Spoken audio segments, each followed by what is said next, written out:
Hello everyone, and welcome to another week of A Squared competition here for week number 4 here at the high banks of Auto Club Speedway here in Fontana, California. My name is Kevin Young, here to bring you all the action here tonight, as make sure everything is on here, as we are ready and halfway through qualifying as drivers get on ready here and head on out. And there is all the information you need about tonight's festivities for the F-Cancer 240 here at Fontana, USA at Auto Club Speedway. As we're in the middle of qualifying, as I was alluding to see Dale Markowski just finish up his first of 2 laps here, as half of the field has already gone, and you will see them scrolling at the top of the board. But highest on the time sheet right now is Briley Wright, an open car, with David Wright being second, who just got bested by John Hagan. So we'll take the information off the screen here, and we will now put up the ticker, and we'll make sure we get the sponsorship, just the top playing on for sponsorship here. The racer sponsor here for A Squared competition and qualifying on Sunday nights here. So they are glad to sponsor qualifying throughout all these races here this season, I should say. A lot has happened throughout the A Squared week and has not stopped the action, though, as we see Dale Markowski finish up his run. That will move him up to 19th. So we'll see if anyone else is on a run at the moment. We'll pivot through some names. Steve Tucker, obviously back here in the car again this week, as he is now driving that number 24. Obviously last week had a very uneventful week, to say the least. Bristol Dirt was not a track in his forte. Feels like Auto Club will be a lot stronger of a track after we talk to him after Homestead. Feels like this is a track he definitely has circled along with Atlanta to have the best results on the evening. Second lap, I should say, in the books for Steve Tucker, and that will put him up a lot higher, up to P20. He will take his number 24 machine. We'll move on nicely, see who else is on a run. We'll go to Mike LaJoy, as he just set a purple Sector 1 in that Hartford Whalers machine, as he is now flying down in the 3 and 4 here, and we'll see if he can make a run for glory and try to bump Briley Wright off provisional pole. He's going to come and cut the dog leg here to try to get a little extra speed across the line. And it'll be good enough for P1. So that is a pole run for Mike LaJoy in that number 29. And he is now provisionally pole. And we'll see if anyone else is on the run. We got Ryan Pinnell. He's about to finish his second run here, along with Ross Baxter. Obviously, Brian Pinnell is an open car. He'll have to jump his way into the field, cross the line. And he'll only stay P32 for the driver of the number 12. Ross Baxter will stay where he was, too, currently in 34th. We'll now keep pivoting on here. We'll go to Vincenzo Icavazzi in the number 77. One of only seems to be a handful of cars left. Obviously, we still got a big gaggle of cars here under the line here. So when Icavazzi finishes up his run, we still got Wanzing, LaJoy, Marshall, Pressey, Estes, and Galloway, all to set times. Second lap in the books here, and it's going to be good enough for Icavazzi to go P8 in that number 77, just what the doctor ordered. We'll now move on to Seth Wanzing, 2-time champion in the series.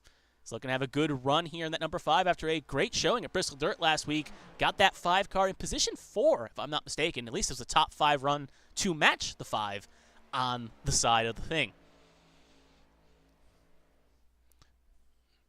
Edward Marshall goes the 33rd as he finished his lap. Nathan LaJoy goes 41st. Estes 35th. And Seth Wanzing on his first run will go 26th. So in this second gaggle here, he is the fastest, but still a ways to go to try to jump up to provisional pole. Have to beat a 39.71 if he wants to beat Mike LaJoy, and a 39.81 if he wants to get on the front row.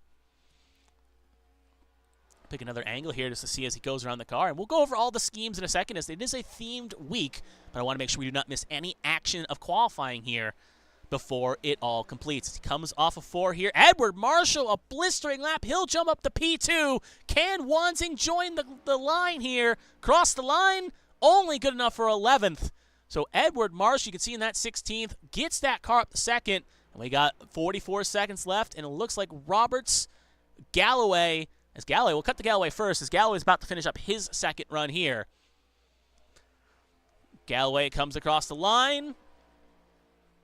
Good enough for 30th. And now we got Roberts and Breo. I don't think either car is in a chance here to... Well, definitely Breo's not going to finish his lap. Roberts is only going to get 1 attempt here. So we'll see if he can do on his one and only shining lap here across the line. Good enough for 30th, as he will not have enough time to go for a second run here. So barring any miracles here, it seems to be Mike LaJoie is going to be our pole sitter, with Edward Marshall flanking him on the front row. As we now will position on to warm-up here. Qualifying is officially concluded. LaJoie and Marshall will be the top 5. I believe this will work. Yep, as you can see right there, LaJoie, Marshall, Wright, Hagan, and, well, it just switched over at the last second, but that was the top 5 after qualifying. So now we got a little over 5 minutes in warm-up here. We'll take this opportunity to go over some last-minute information, as we did get a little bit of a late start here. Qualifying started a bit earlier, so we'll use this opportunity to go over some of the festivities here tonight and what exactly is going on. Obviously, as you can tell by the title, it's the F-Cancer 240, and if you can see also by the the sponsor of today's race, too, if we can pull that up, you can see it's BTH F-Cancer, as obviously cancer, not a good disease, and, you know, everyone wants to see him beat it and fight it, and that is the sponsor for tonight's festivity. As you can see, as we'll pivot some cars here. Obviously, we saw it with Seth Wanzing. You can see he's in, obviously, a fighting cancer scheme on the board. The 00 as well of Matt Ferran actually hits the inside wall, but that was not who was ahead. Brandon Featherplace, I believe, is in one as well. As you can see, obviously, they're coming out with the 74 Braille, obviously in a pink-inspired scheme, 68 of Jared Merchant. And you'll see, as obviously, we'll try to pivot through some of these schemes here and show them off, but a lot of drivers electing to run cancer awareness schemes. That's the word I'm looking for. Obviously, you can see right there as well the 28. Daniel Michel there. Obviously not in a special scheme, but the car ahead is. Try to see what the number is on that one. But yeah, so just keep an eye out on the field here, and you'll see a lot of these cars coming out here with pink or F-Cancer schemery here, as they obviously want to raise awareness for cancers. It's a deadly, deadly disease, and you want to fight cancer, beat cancer, and overall destroy cancer. So anyway, 3 minutes to go here. Obviously, we'll talk about last week's race festivities as well, and if you were not here, make sure you do tune away now and watch that race, as it was Bristol Dirt. It was a very eventful race, to say the least, but if you do not want to be spoiled, please turn away now. But the winner of last week's race was the driver of the 74 of Jeremy Braille. As you'll see him right here, he was able to hang on in the high banks of Bristol Dirt and take home a W. So as an open car, he's now also qualified for the playoffs, even though technically he is the team chairman and president of B-Tron. He gave up his seat to be an open car, as he wasn't sure he was going to run a full-time campaign. Well, now if he does elect to run the full season, he will now have a playoff spot guaranteed, as he will be joined by John Hagan and Jared Merchant, if I'm not mistaken. I will confirm that real fast. Just had a bit of a brain fart there. No, Fleming. Sorry, Chris Fleming. Chris Fleming was the 500 winner. Jared Merchant was not. So Fleming, Hagan, and Jeremy Braille will be the 3 drivers currently locked into the playoffs at the moment. We'll see if another driver can join them after tonight's race of over, confirming the laps, 120 laps here at Auto Club. Right now, at the moment, Ethan Wood, as we see him in the number 88 here, is the fastest. Now, obviously, getting a little bit of help from that draft, as even though this is not a restricted plate track, these drafts can help you get the long toes down the straight to get you that little extra speed. So, obviously, warm-up times are not the most indicative of overall speed here. As you can see him get a little shunt to the 21, as it's just getting the right draft and getting the right run can help you out in getting the top speeds. But it still shows good promise if you're at least topping the warm-up times. You know you can be able to hang on to the runs and get good runs here, at least in the draft, as this is the last chance for these drivers to get an attempt to run out here and get some practice with a full field of cars before we see 120 laps kick off in just a minute's time.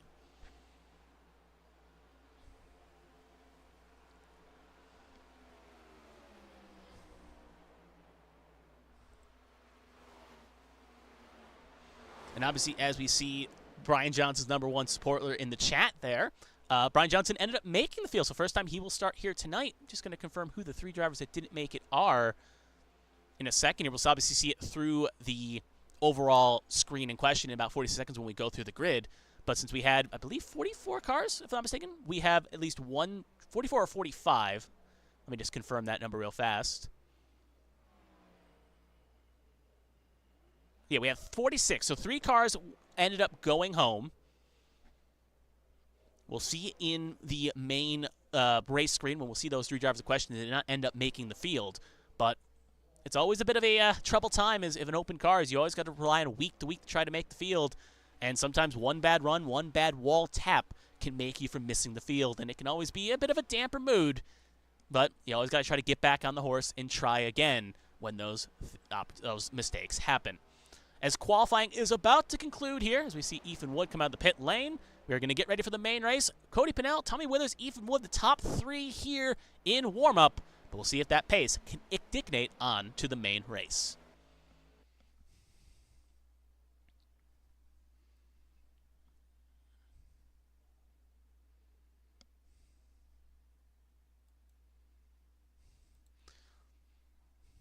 So we'll take this opportunity one more time. If you are just tuning in, thank you for tuning in here on ABN Studios. It's the F-Cancer 240 presented by the 7 Bar Barbecue at Auto Club Speedway at Fontana, USA for 120 laps for the A² Cup Series. They will take around these high banks of the now torn down Auto Club Speedway. But at the very least, it'll be always remembered in the virtual realm. As drivers get up on the grid here and hit the track, we'll take a look at the starting grid and see where all drivers have lined up here tonight.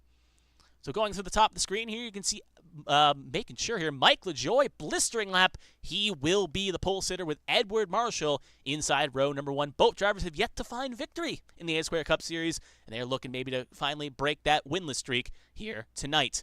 Row 2 is going to be Briley Wright and John Hagan. Obviously, Hagan, defending champion, with that number 1. He'll be looking to get a second win here tonight. Row 3, Kevin Feemster and David Wright. Good run by both drivers. They'll be in row 3. Row 4, Alyssa Pelletier-Sharp and Nicholas Pressey. He will be one of the open cars that made the field. They'll be in row number 4. Row 5 will be Cody Pennell and Vincenzo Icavazzi. They'll be in row 5. Row 6 will be Seth Wanzing and Matt Verdon. Row 7 will be Ethan Wood and Josh Gaiman. Row 8, Jared Merchant and Brian Johnson, who said makes the field. First race he will start here tonight in the A² season. Row 9, Connor Nolan and Tommy Withers. Row 10, Hutspeth, and make sure I got the name right here. Is that I was going? Yeah. Hutspeth and Davey Hawk. They will be in row number 10. Row 11 will be Marshall Harris and Daniel Michelle.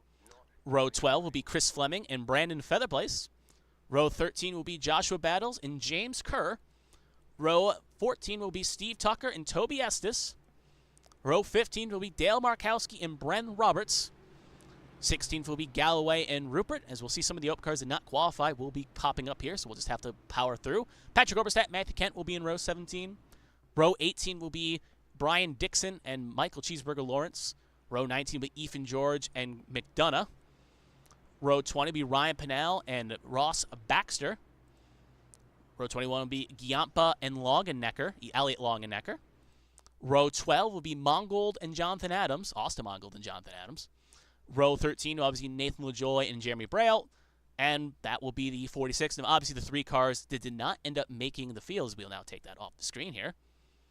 And we'll pull it back up the tickers. We now actually got 1 to go. The 3 cars did not make the field were obviously Nicholas Giampa in the 46, Austin Mongold in the 4, and Blake Galloway in the 05 were the 3 unlucky open cars that did not make the field, and they will be going home early here tonight. So Galloway, Giampa, and Mongold, 3 unlucky drivers. So 120 laps await these drivers here.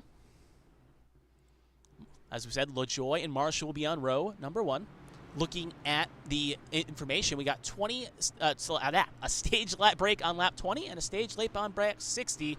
So it looks like overall, with the fuel being half, first stage should be no pit stops needed. Second stage may have a green flag pit stop depending on how it runs. And the final stage would have a green flag pit stop, obviously, depending on how cautions fall. There'll be 7 sets of tires available for these drivers, and there'll be no fast repairs available for the drivers in question.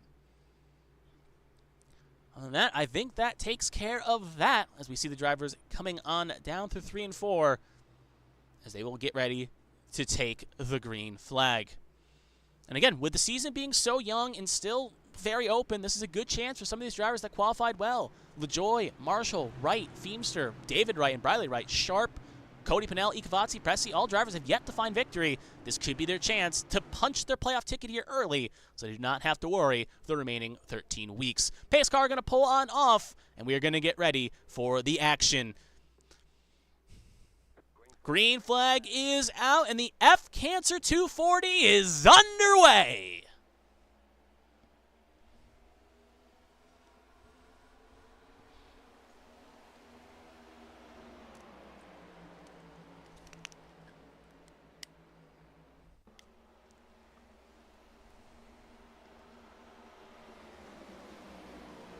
And we have a caution. You can see David Wright. He gets a big piece of that in there. It looks like my car numbers thing is not loaded up correctly. So we'll see if we can find David Wright here through the other cameras. You can see right there is a car park. Gaiman, the 03 involved as well. Looks like another pink car here. Obviously a lot of cars here. Looks like that may be Verdon in the 00.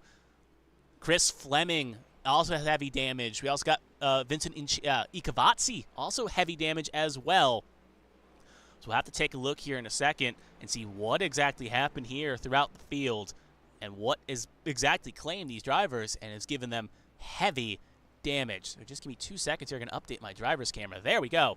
And now we'll take a look here at what exactly picked this off. And I do wonder if maybe it happened with David Wright, as obviously he was the highest up in the field of the incident. But obviously the replay will tell all. So we'll go with a nice eye in the sky camera here. Obviously David Wright's in that middle groove right there, in that red and white machine 3 rows up. And we're going to play this at half speed just to get a feel what exactly happened. So right there on the right. Oh, it looks like Sharp may have came up just a little bit there into the 42. And then you can see right there that at that point it is pandemonium. Ping-pongs around David Wright, shoots him down the road, and just nowhere Ikavazzi to go. Obviously there's the 00 of Verdon. And you can see at that point it is just trying to be a park stop. There you can see the ping down to Fleming. Brian Johnson trying to get on the brakes.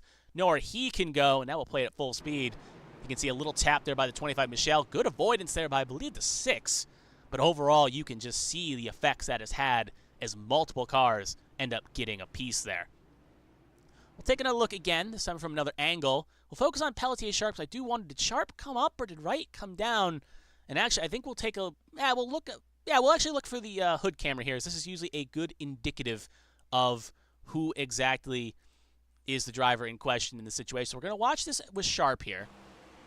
She's trying to split the difference, and it's interesting because it looks like she kind of just came up the road and left kind of no space. We'll take a second look here, this time from a different angle, just to really get a feel for it, because that didn't really give us much information. Yeah, just lap 1 chaos there. It suits right around, and at that point you can just see nowhere for a lot of drivers to go as they just end up getting piled in. Speaking of one of those drivers that ended up getting piled in, we'll take a look at the 00. That's the pace car. I want the 00. Obviously, Verdon, as he gets sent the other direction here along with Ikavazzi. There's the bump. There's the rump the road. They're trying to get locked down, and you can see them both go down right into 38 of Fleming, and they all get shot down. Big lick there on the inside wall. We'll take one more look as a lot of cars got involved here. This time we're going to look for a car that fared a lot better. We're going to focus on the 6 of Brian Rupert, as he ends up having a great escape here, avoiding this incident. So we'll watch Brian Rupert here, as he's going to get a great seat here while not being involved in the incident. A little shunt there to the 84 Roberts. Just on the brakes, not locking up through the smoke. As clean as you can do it sometimes. Avoids all he needs to. There's the 03 and the 61 of Gaiman. And actually, we'll take one more look, because I know I said that was going to be the last look, but I do want to see what exactly happened to Gaiman. Obviously, Gaiman looks like it may have been a secondary incident. So we're going to take just one more look at this time through Gaiman's perspective. It looks like he initially gets through clean. He does. And then, 19 comes up, gets him loose, hit checked, and then, yeah, right up the road. Luckily, he does not hit anything, though. So very minor damage. He should be able to continue on. So back to live action. Obviously, there's David Wright on pit lane. There's obviously Edward Marshall. We now officially got the 1 lap to go here on the pace car, as we'll be going green this time by. Cars involved, as we'll take a quick look at the pit road here. As you'll just see, that's the wrong graphic. We want that one. You can see right there, obviously, the 24, the 22, the 42, and the 38. So Fleming, Steve Tucker, Ross Baxter, David Wright, and Chris Fleming. Heavy damage for all 4. long damage clocks. It looks like Tucker has just come back in, so Tucker may be able to continue on, but Baxter, Wright, and Fleming's, their days look to be, at the very least, over. And Agavazzi and Kerr are both one down as they suffered heavy damage throughout that opening lap incident. So as pace car gets ready to pull on off, hopefully we have a better lap one a better restart this time than we did on the opening restart, as pace car will pull on off.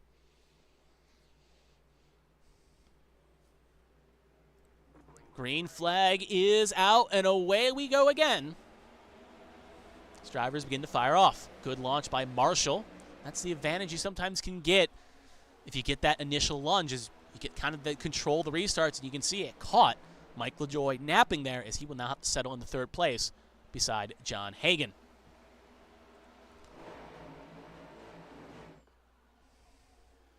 See cars beginning to fan out here. We're going to go a little bit further back, obviously right around Seth Wanzing. You can see right there the 68 of Jared Merchant. He's going to try to make a move on the 5 machine here.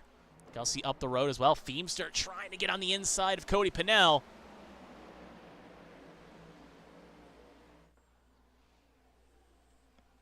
As lap 1 will be led, as we'll cut back to the lead to show you, Edward Marshall will lead. Obviously, he's led all 5 laps so far. Will now lead the first lap under green here on now officially lap number 6.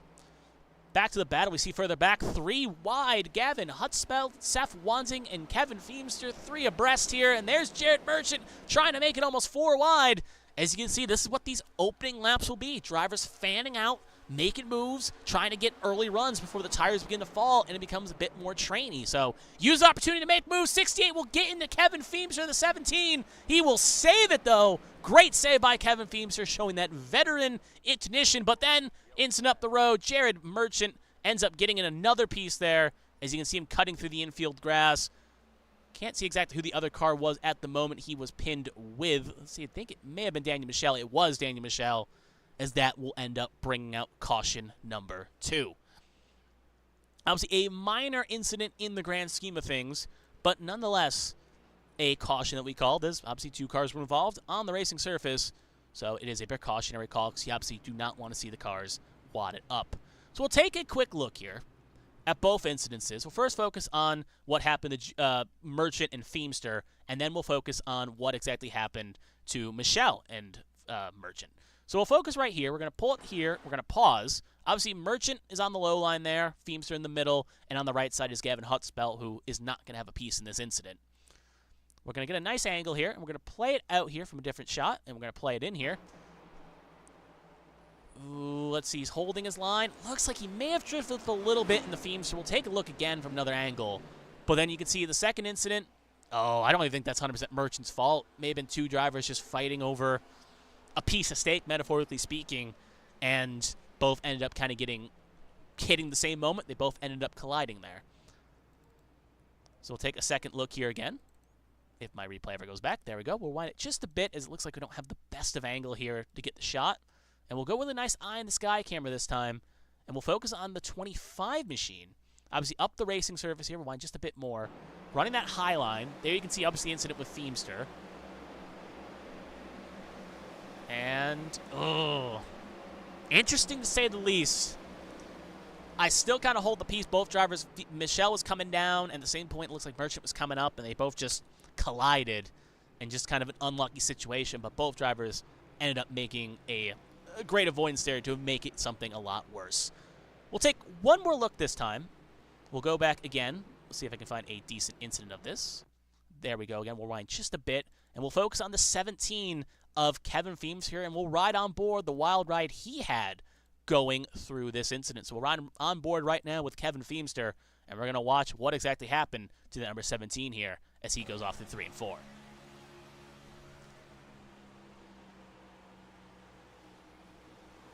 There's the contact. See him trying to keep the wheel right and doesn't try to overcorrect it. Beautiful save.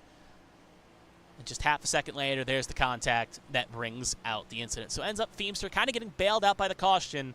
Could have maybe lost more time and more spots, but luckily we'll end up getting re-punched up here with that timely caution. So back to live action we are. That's obviously Daniel Michel right now. So we'll take the information off the screen. We should theoretically, I think, get one to go here this time by. Handful of cars electing to come in. Most of the cars, though, were cars that were damaged on the opening lap incident. Ikavazzi, Voron, Dixon of note as they all came back down for service. It's going to be Edward Marshall and John Hagan here taking up row number 1 with Briley Wright and Mike LaJoy going to be in row number 2. Finishing up for the order, we got Pressey and Pinnell, row 3. Hudspeth and Wansing, row 4. Harris and Woods will be the first 5 rows here.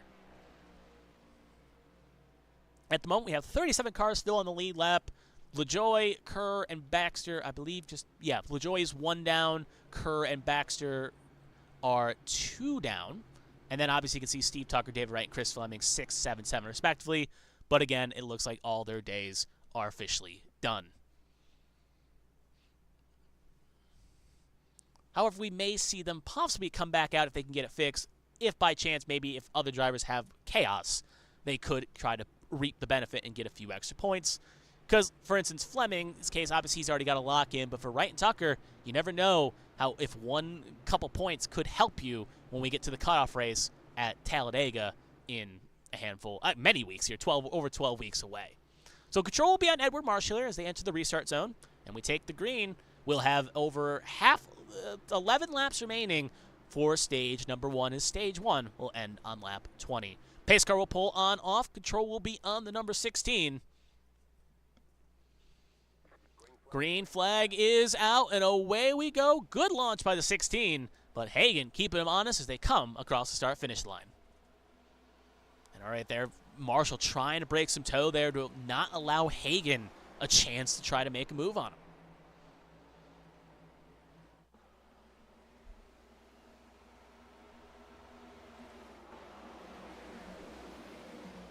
So you can see all the cars fanning out there, 2 by 2 by 2, and it looks like it's about to be 2 by 2 again as Marshall trying to make a little bit reactionary blocks there. Obviously all legal. As long as you don't end up wrecking yourself or someone else, it's all technically legal to make blocks here in this series. Hagan going to try to go high side around the 16. And it looks like that run will work. Lap will be now led by that number 1 of John Hagan. First lap led here tonight for the number 1. But Marshall not going to go away here. Going to try to hang it low. Now, on the low side, if you're tacking low, your main advantage is you're going to try to drive it in deep, get the run off, and try to slide up. On the high side, you're going to let off maybe a bit earlier, but come back and throttle a lot earlier as well to try to get that run. You can see Marshall was not really able to arc that corner with Hagan on his high side. They'll have to concede the spot here and try to regroup. Speaking of Marshall, great run there as he comes off the corner. Exit's going to try to go high side here. Now going to try to aggressively side draft a little bit to get the run. Marshall will lead that lap by a fingernail, but they'll still be side by side here for the lead. Actually, while we watch this battle here, we'll take a look at the number 29 as he has a great view of the action here sitting in third. As we're watching these drivers fan out for position, Hagan will get the good launch on the low side here. But Marshall going to get the good toe out. What exactly will he do? High-low, going to try to bait him. Hagan will run his line. Marshall tried the high groove. Can't get it done, so he'll get the good toe on the low side here, and we'll just stay in line. And look at that on the high side. We'll cut to the live shot. Briley Wright got a great run there, and he's going to be side-by-side with Joy for third.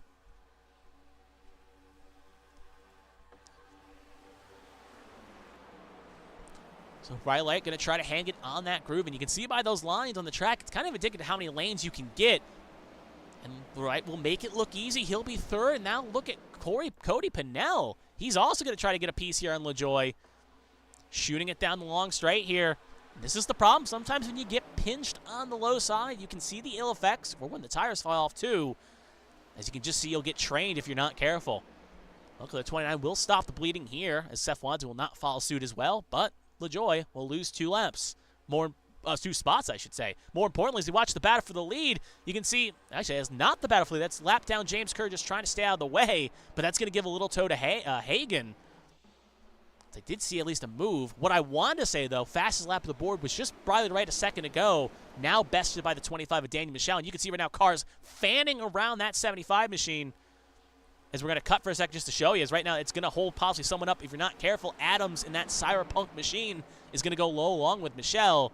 Luckily, Kerr will not impede anyone too much. As you can see, the heavily wounded car, as he's just trying to hang on and get some good points for Black Acid Racing in the Constructors. Back up to the front, top three, getting to put a move. Looked like LaJoy thought about maybe jumping out on someone, but he's now under pressure from Nicholas Pressey.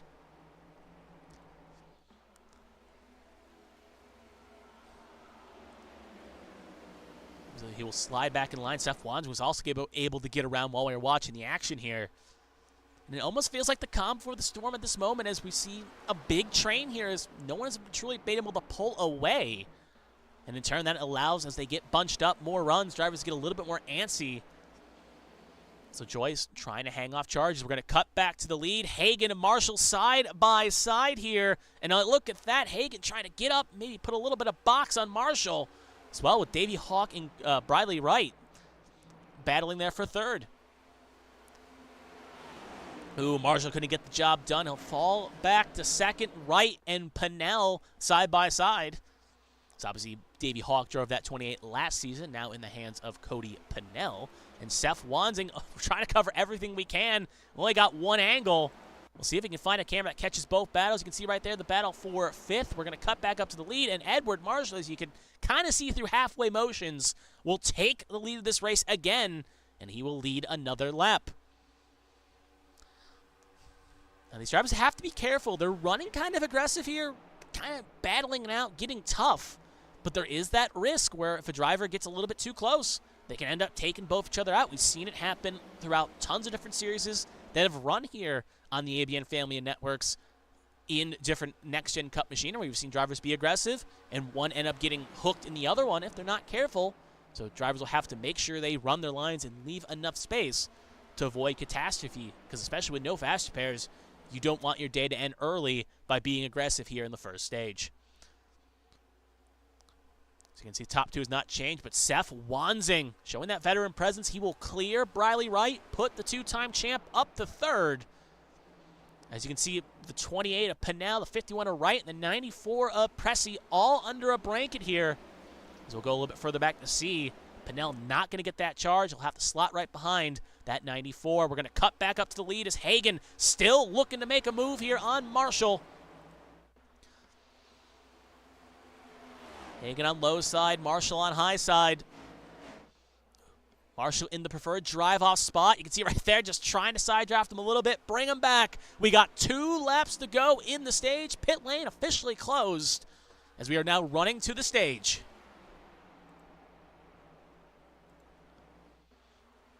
Obviously, with the stage being show sort, these drivers do not also have to conserve tire as they are going to drive the wheels off this thing and then take 4, presumably on the first pit stop of the stage. Feels like a bit of game of cat and mouse right now as drivers are beginning to make moves. We get a nice little wide shot there. Hagan maybe setting up for a last lap pass here as white flag in the stage is coming out right now. Marshall, Hagan, Wansing, Pressey, and Wright will be the top 5, and that will have to hold as we do have a caution here as it is now officially out, and it looks like just going to check to make sure it was the stage caution. Obviously, lap 20 is the end of stage, but usually you race to the stage. But regardless, that will be the end of the stage regardless. Marshall, Hagan, Wansing, Pressey, Pinnell will be your top 5 here.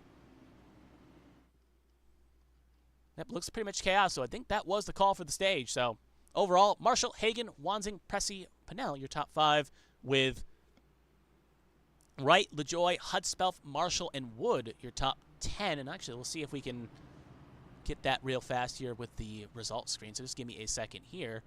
This should theoretically work.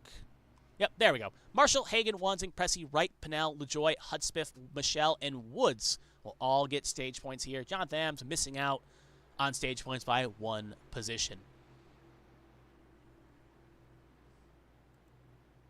So pit lane now officially open.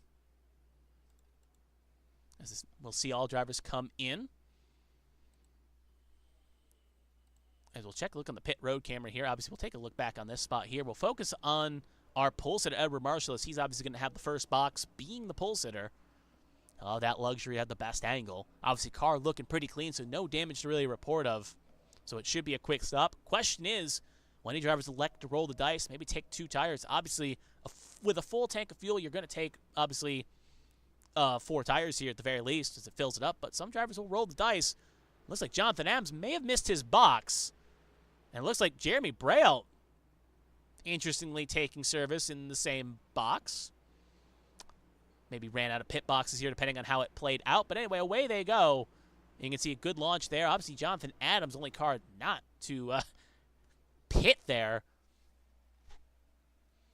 So as Adams pulls on in, we'll take a quick look here. Just cut back to pit lane here just to confirm that, obviously, we'll just do it through the magic of rewinding here, as obviously cannot see it in my battle box information. So we'll just rewind here again, just to see Adams if he obviously got P11 the stage. See, did he end up missing his box here? So obviously with him being pretty much one of the first boxes here. So just rewinding back here. And we'll play it on the gyro camera here. And you can see him trying to come in. And, yeah, looks like he just may have missed it. And we'll have to, in turn, come back around again to take his service. So, bit of a blunder there by the 8. Obviously not the best as you see him now come back in. And we'll actually watch him hit his box this time by. As you can see, he had that first box. And obviously being the 44th car, he comes in. Actually 43rd. And he'll come on in. So we'll cut back to live action. Obviously, Marshall will keep the lead with Pressey, Hagan, Wanzing, Pinnell, your top 5 here after 21 laps.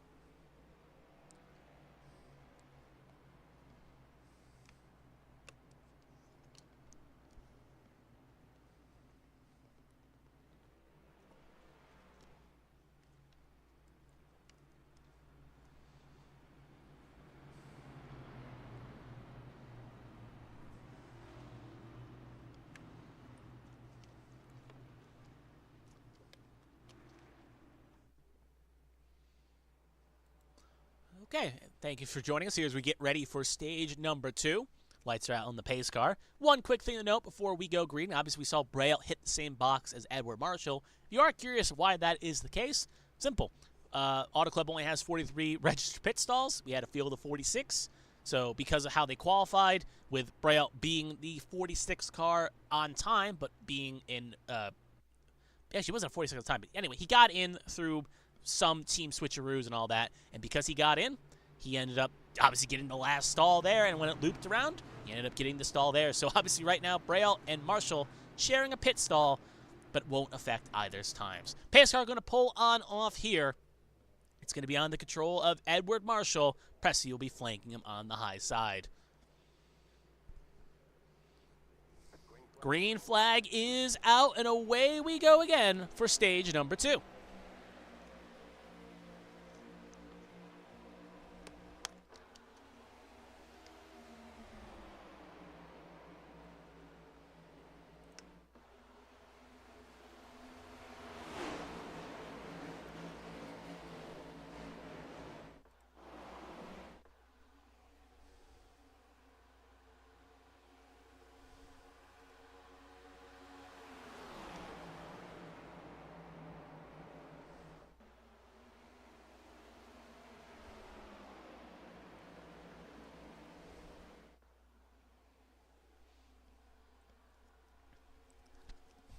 So it's lap number 1 in stage number 2 will end similar to what we saw previously with Edward Marshall and John Hagan duking it out, with Marshall leading that lap, but Hagan going to try to take that lead back. And look at Pressey hanging on that high side.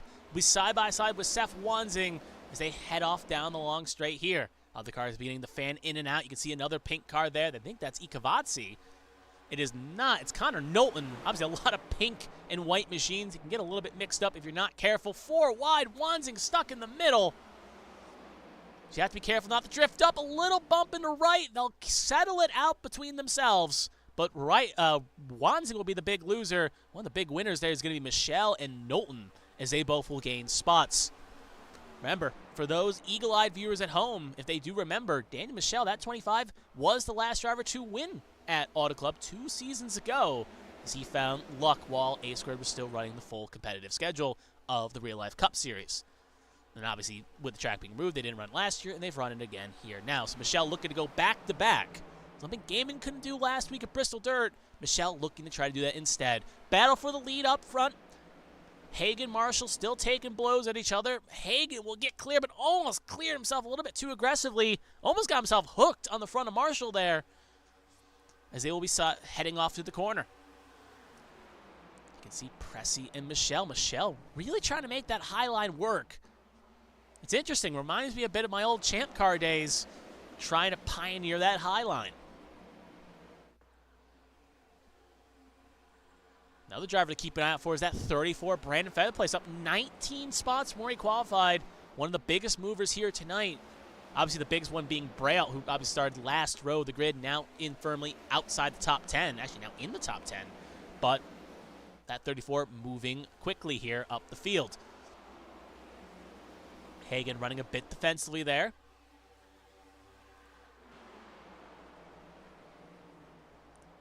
Michelle going to try to get a move here. We're going to get a little bit shot blocked by the 16. Ooh, Featherplay's going to try to stick it high side here. He's going to have to hope Pressy gets going here. And he should be able to get clear here heading off into the corner. And he will, possibly along with Cody Pinnell. So we'll have to hang on a second, though. Maybe he'll eat my commentator words. Is Michelle going to drift back up? He's going to have some help from Wansing here. He's going to get a good run. They'll be 3 wide. Coming across the line for 4th, now 5th. Featherplace will get the spot. Michelle will end up losing 2, possibly now 3 spots, as he's going to go back to his high side here, where he feels the most comfortable. Obviously, your focus on these battles for the lead is they really haven't truly escaped each other throughout this run, so even though there's probably good battles heading out through the field here, the problem is we've been so kind of focused on this battle here is it's the closest on the track. Pressy getting a move on Marshall. We're going to cut back up the second here. Hagen doing a good job controlling the lines. He's going high to low, ensuring that both Marshall and kind of Pressy both get equal draft off of him to ensure neither car really gets the advantage. Shows you why Hagen has won multiple times here in the A-squared competition with moves like that. Braille will jump in line as Taco Bell machine there. Pretty much everyone trained on the high side except for 3. Hagen, Marshall, and Cody Pinnell. As you can see, the 16 of Marshall pushes in the Featherplace. A little push, and now we're getting to Michelle. Briley right. Big lick as well. We're going to cut to the 51 here as he's going to take it. And on his side is Josh Gaiman. Has been involved in both opening lap, 2 out of 3 cautions so far. Feemster with a might click there. And it looks like the 8 of Jonathan Adams as well takes a lick as Gaiman looks like he's officially just towed to the pit lane as that damage looked very big. So we'll take a look here on the replays. Obviously, a lot of cars there in the car park, and we're going to have to use all the replay time here to ensure we see what exactly happened there on that incident. So we're going to find the incident question maybe a little bit further up the road here. Yep, it's going to be a little bit further up. Obviously, right was the second piece. So we're going to cut the Featherplace here. There we go. And we'll go with a nice eye in the sky camera here. And we're going to actually, let's go a little closer if we can. Yeah, blimp. That will work perfect. So we're going to watch this at 4 speed. Obviously, Marshall's on the low side, Featherplace in the middle, Michelle on the high side as we play it out. Marshall begins to kind of drift up a little bit here, going up a groom. Featherplace kind of coming up a little bit as well. Oh, I think, that's interesting.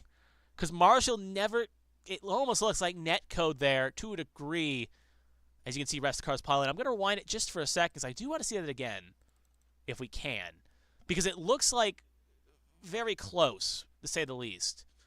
As for some reason, my blimp camera side there. Well, watch it again here. Because you can see, right, the 16 drifts up. 34 kind of holds it. 16's coming up, but they don't touch. Right there, probably net code shoots the 34 into the 25. And then we'll play it at full speed, and you're going to see what exactly happens. There's the 51 of Briley Wright. Luckily, 34 kind of gets not hit again here as the rest of the cars pile in and just make this a bigger incident here. We'll take a second look, this time focus on the 25 of Michelle. We'll play it from his perspective now at full speed. Yeah, he's just minding his business on the high side, and he just gets 34 sent it into him, and at this point, cars are beginning to fan out. There's Briley Wright's big lick. And you can see the 25 heavy damage on the right side. As you can see, major damage there. That right fender's off. Doesn't look like a toe link is broken, but that is going to be a lengthy repair for the previous Auto Club winner. We'll take another look here. This time focus on the 51 of Briley Wright, as he was kind of the catalyst of the second incident here. There's the smoke, trying to go low, trying to go high. There's the contact, and you can see just come up the road. Oberstadt and Gaiman gets a weird slick. 51 comes down and just clicks with the 17 just a bit, but again, very minor damage for Briley Wright in the grand scheme of things. We're going to take two more looks at this incident here. We're going to focus on the 61 of Josh Gaiman. We'll go with a nice gyro camera, hood camera here, as we're going to watch as he's going to have a, actually, no, we'll go with a nice, going to change my angle. We're going to go with a cockpit, as he's going to have a great view here of the incident that takes him out of the race here. Just going to go low, thinks he's clear, right, going to try to go high, tries to save it. There's the contact that gets him sideways. Reminds me a bit of what we saw in Herbie fully loaded, and at that point, he decided just to call it, as that damage was a bit too great to keep going. One more look real fast. I think we're about to go green here, so I do want to take one more quick look. This time we'll focus on the 19 of Marshall, as I just want to watch him. Actually, that's not the 19 of Marshall, the 16 of Edward Marshall. As we're going to take one more quick look at this again, just to see what he went through on his cockpit camera for him too, and we're just going to watch him one more time just to see what exactly happened. Yeah, you can see just nothing. And if we rewind here one more time, pause out, and we'll go with now the hood cam and play it out just to see again. Just an unfortunate situation in netcode as he was coming up, but he never truly contacted him, but iRacing ended up saying that he did. So back to live action. Obviously, we're focused on the pit lane here. We're going to go find a car that's in the field, hopefully, and then go to the front. Obviously, lights are now out on the pace car, as it should be pulling off right now, so we got back just in time as Pressey and Marshall will be row one. Pressey will have control of this restart here as some cars elected to pit. Pace car on out, and away we go here at lap 32. Stage ends on lap 60. We'll take this opportunity to go over some of the information that happened while we were on the replay here. Handful of cars, some cars electing to come in. Running through my data here real fast. Actually, no one elected to come in. Looks like just John Hagan got checked up a bit. And yeah, actually, no, yep, sorry. Some cars did come in. John Hagan, first one to come in. LaJoy also came in. Merchant, Hawk, Knowlton, Hudspeth, all came in for service. Some taking fuel only like John Hagan, others taking 2 and 4. So it looks like at the very least right now it's come across the line about 11th on down, all came in for service. Top 10 electing to stay out here and try to tough it out for more spots, maybe hoping for another caution where they can try to change strategies here.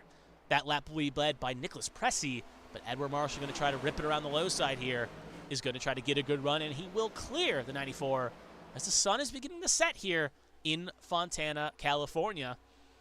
As this track looks great at night, and these drivers are racing into darkness.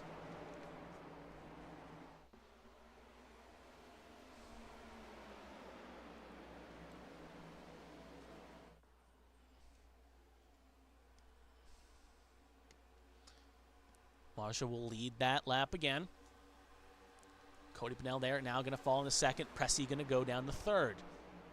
Jonathan Adams, another driver, has had a very eventful evening. Obviously saw him miss his stall in the stage 1 pit stop. Ooh, he's going to get a little contact in the Pressey, but he is going to save it. Probably thanking his stars Seth Wansing is, as he was going to be the lucky recipient of a side shunt if that 8 couldn't get it bottled back up. I think I'll also take that as a sign as well, not to bring up his bad performances. Usually when something good's happening, it can always end up commentating curse the other direction. Saw that tonight. Today, actually, in the NASCAR race with Catherine Legg, after a bit of a commentator's curse happened there on her. Battle for second, Pennell and Pressey there side by side. Braille also going to crash that party with Adams on the high side. John Hagan, you can see him also ripping that high side. Seth Wansing going low side of Braille.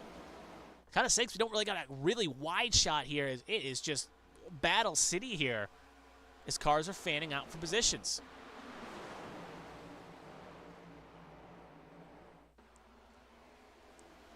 Ooh, 28 going to come up, run up the road a little bit into the 94. But we'll let it down a little. That's what Marshall is loving to see, though, is this battling is allowing him to get a little distance here.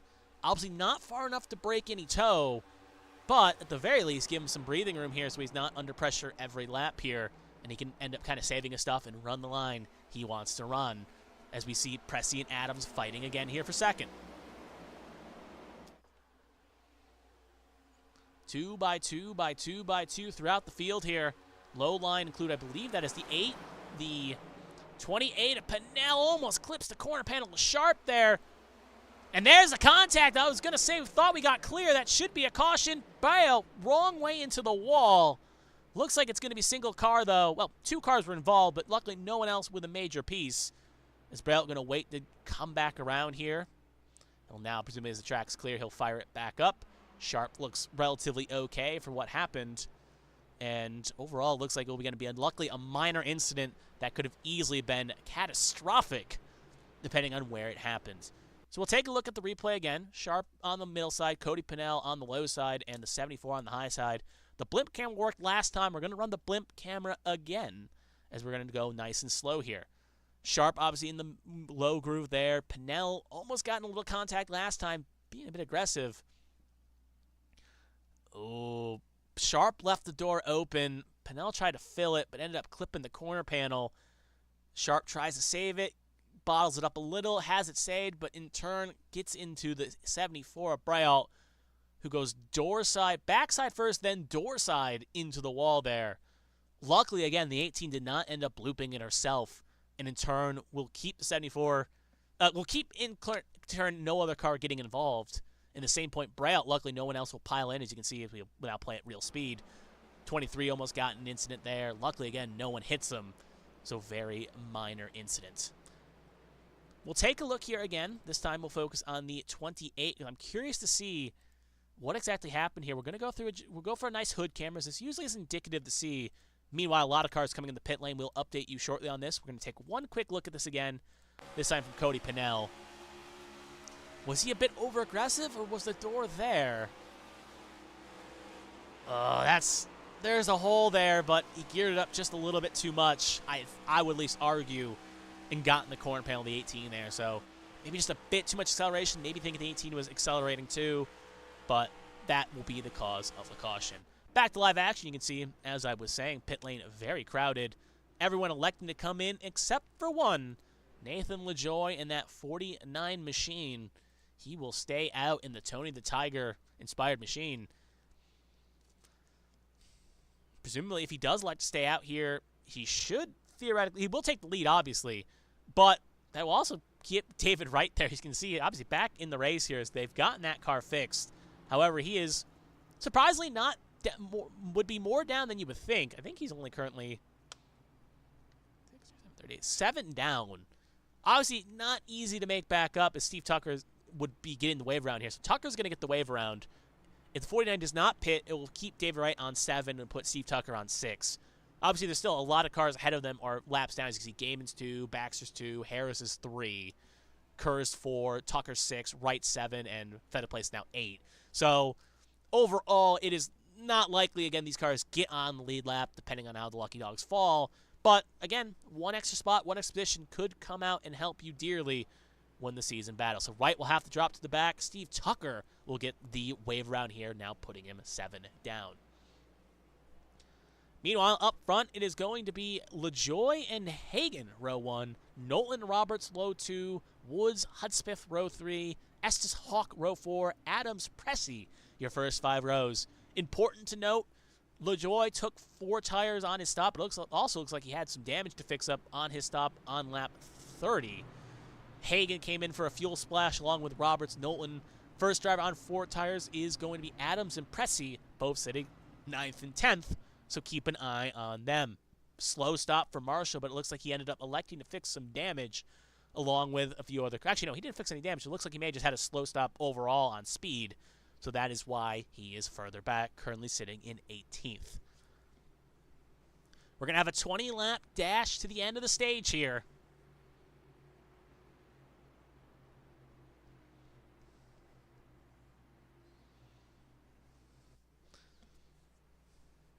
Obviously, it's going to be indicative to see what exactly Nathan LaJoie can do. Obviously, the car's a little bit unrolled, their tires indicative, but obviously I don't think Hagan's got fresh tires on that thing either, so we'll have to see how it all plays out. Pace car going to pull on off. Control will be on Tony the Tiger in the 49.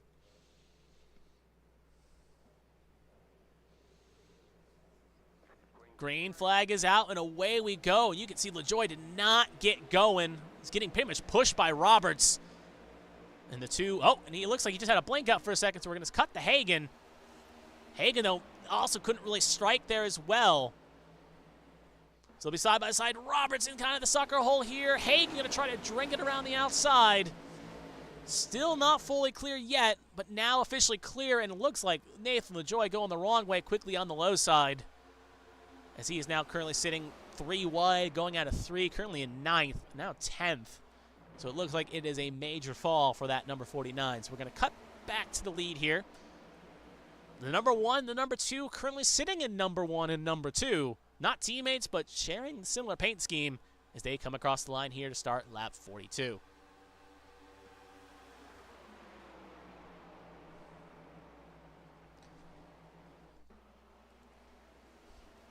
Adams there sitting in 3rd. Ethan Wood, remember, fastest in practice. Well, the warm-up, I should say. Currently sitting in 4th. And Toby Estes rounding out the top 5. This caution has shaked things up dramatically, as Estes going to drive it in pretty deep there. Try to get a move on Ethan Wood. Almost a touch. That's going to check up 23 a bit and open the door for Gavin Hudspeth to try to make a move. 3rd to back, Jared Merchant was trying to make a move on Wanzing there. Saw him in his black and white machine just try to throw something there. That Freightliner 68, but just couldn't get the job done. Mike LaJoie in the sucker hole here at the moment. Wanzing to his inside. Davey Hawk to his outside. Almost got shunt there if he's not careful by Pressey. Wanzing will back it out here. He'll fall down in the 3 wide battle with Merchant and the 28 of Pinnell. Meanwhile, the 29 will hang on and keep the spot. Nothing of note happening up front. Drivers keeping the intervals close, but no one really making a lunge. You can see right there, 1, 2, 3 still. 1, 2, 3 at the moment. So we'll take this opportunity as we'll cut to the front here to show you. We'll take this opportunity to check out some other battles throughout the field and see how cars are beginning to fight. Obviously, we just talked about Jared Merchant side by side with Pressey right now. They are now almost dead even. Other than that, though, you can see Mike LaJoie thinking of making a move on Hawks. We're going to cut up the road here.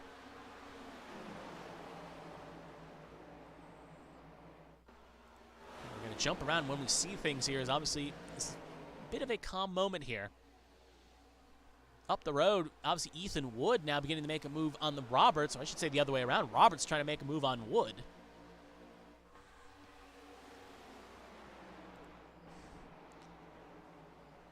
Look at that, Hudspeth cutting off Roberts' line. They're both running the same line, which can affect a car if you're not careful.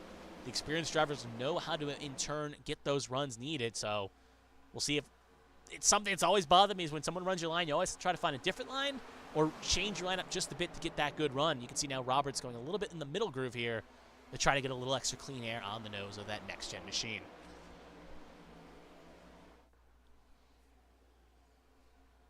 Is also behind Estes and Hawk fighting. Fastest lap there, or at least sector for Jared Merchant.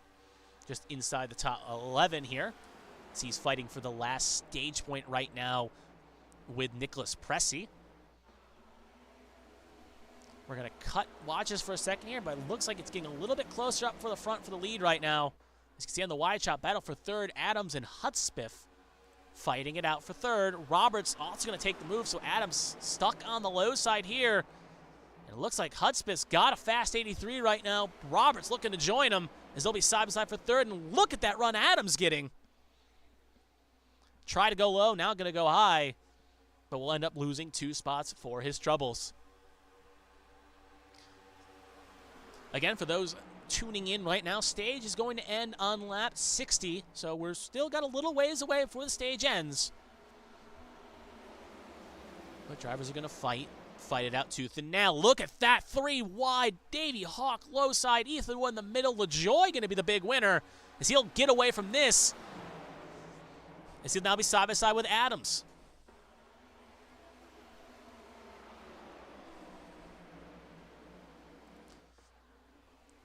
Hudspeth and Roberts, they're going to be side by side.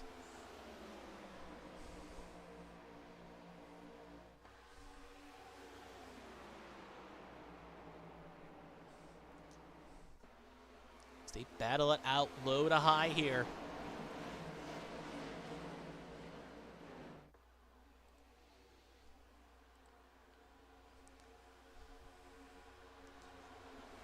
So Joy is going to go low on the 83 of Hudspeth.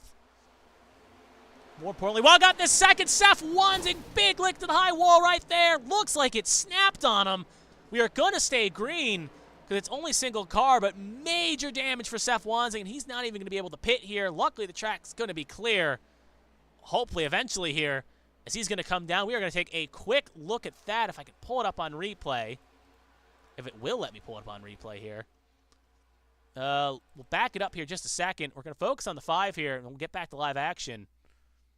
So let's switch to 5 here. Seth Wansing, did he get help, or did he just lose on his own?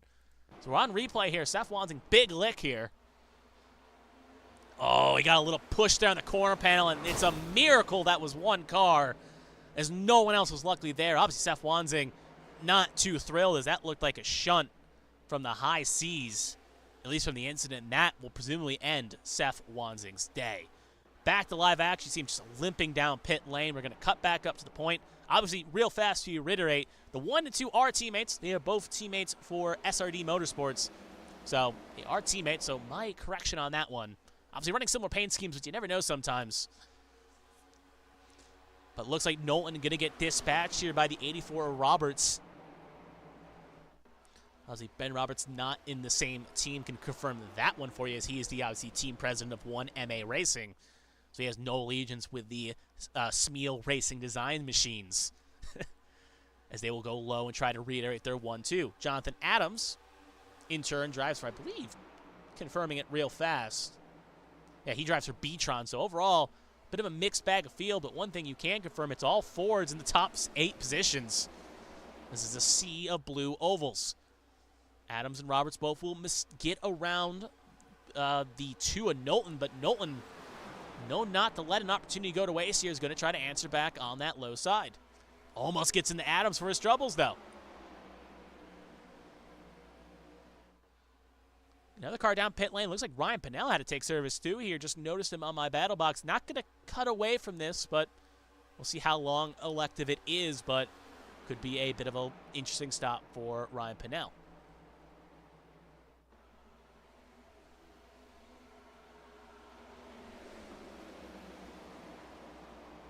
So Hagen continues to lead here. You can see, speaking of drivers that were been leading for a while, Edward Marshall just outside the top 10, now currently sitting in 11th. Obviously, Edward Marshall was, I believe, a low. Yeah, his second pick for Sunday Money Racing. So obviously, team boss Seth Wansing having a rough night. We'll see if he can open up the door and make a move here. Further back, Knowlton still falling. LaJoy trying to make a move, and I do wonder if there is a chance Knowlton may have overdrove his stuff here and burned out those tires, because he, along with Hagen, did not take tires on the last pit stop, while the drivers Jonathan Adams and Mike LaJoy both took tires. So these extra sets really starting to pay off here. As you can see right now, the 2 just trying to stay on touch with Mike LaJoy. Speaking of drivers with the fresh tires, there's Roberts and Adams. Adams trying to capitalize here as we hit lap 54. 7 to go in the stage.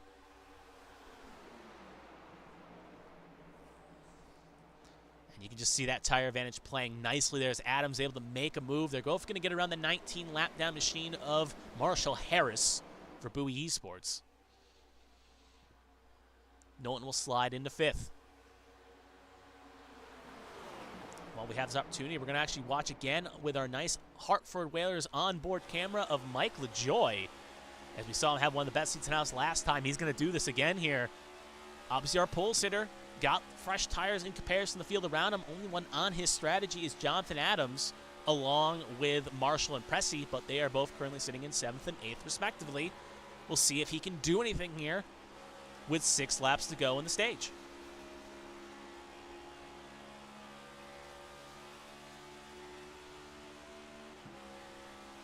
See, watch him again here. He's trying different lines, trying to find a way to get around that E4. We'll see. He's going to go low here aggressively on Roberts. Drive it in deep. Try to get the ride off here. Still side by side. Knowlton going to take this advantage to get a good tow, and LaJoy not going to be able to do anything. And now he's going to be under pressure from Connor Knowlton. 5 to go in the stage.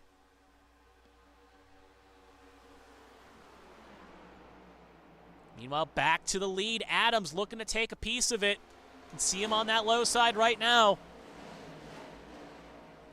They'll be side by side down the back stretch. And don't look now. Edward Marshall is now clawing his way up the 7th, looking to try to make it in the top 5. He may have a play here, the Stage 1 winner, to try to crash this party. Jonathan Adams takes the lead with a beautiful pass, take him up to the point, and it looks like he will lead this lap. He'll try to cover off Hagan as they shoot down the line. 4 to go in the stage.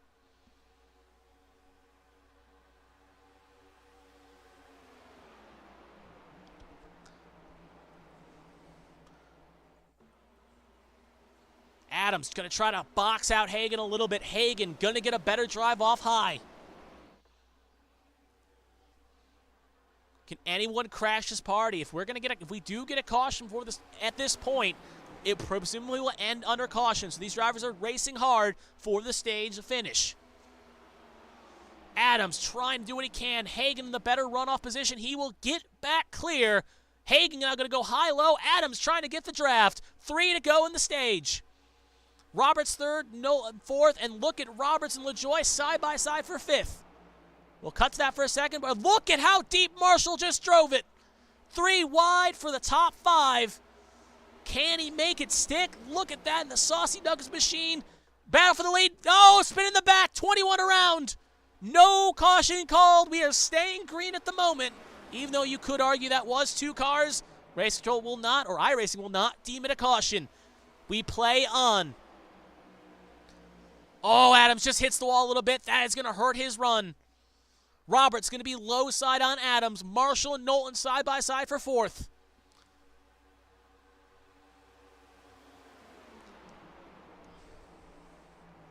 We will take a look what happened to Hawk at the end of the stage here. 2 to go. That may be the reprieve Hagan needs, I should say, as he's got a healthy distance to the 2 cars battling for 2nd. Can the 4-tire stops of Adams and Edward Marshall do anything here? Along with LaJoy. As this time by, they should see 1 to go on the stage. As 60 leads to 61, if I'm not mistaken. But if regardless, assuming it ends on 60 on the nose, Hagan will come across the line here, and he will cross the line, and that will end the stage. So it is 60, even though theoretically it should go 1 more lap. But Hagan, 1st place. Adams, 2nd. Roberts, 3rd. LaJoy, 4th. And actually, Knowlton 5th, and we'll take this opportunity real fast while they get sped up here. We'll take a look at the results screen, as that will show us who finished top 10 of the stage. So Hagan, Adams, Roberts, LaJoy, Knowlton, Hudspeth, Marshall, Estes, Pinnell, and Oberstadt.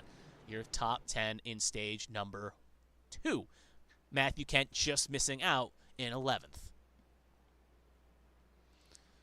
So while we have this opportunity, before we go see the driver's pit here, we're going to take a quick look what happened to Davey Hawk, as obviously he had a bit of an incident here. So we're going to play it back here. Obviously, he was sharp on the low side and Markowski on the high side. I believe this was just outside, outside the top 10. There's Matthew Kent, obviously finished 11th. Ooh, odd situation all around. Looks again, maybe the 21 came a little bit. 43 came high. Luckily, the 21, doesn't hit anything. Thank the Lord he's thanking himself. He'll luckily keep it going with no damage. Only thing he will lose is positions on the racetrack, but that could have been a lot worse for the number 21 machine. Back to live action, pit lane and crowded place. Adams will not miss his box this time by, and we'll keep an eye on Hagan as he'll hit his spots. Obviously, LaJoy will have front pit stall, so actually we'll focus on the 29. And we'll go with a nice pit lane camera here as we'll watch them come around. Obviously, David Wright going to stay out, get the wave around along with Nathan LaJoy, it looks like. Question is, who is going to win the race off pit lane here? Cars are going to fire off. Braille obviously not in this contention. There's Adams. And it looks like Adams will win it off. LaJoy going to pop off second. Roberts, then LaJoy. Hagan, Knowlton, Hudspeth, Estes, Pinnell, Kent, Marshall, your top 10, all taking 4 tires and fuel. So Adams' virtual crew will do the work for him, and he will take the pole position here for the final stage.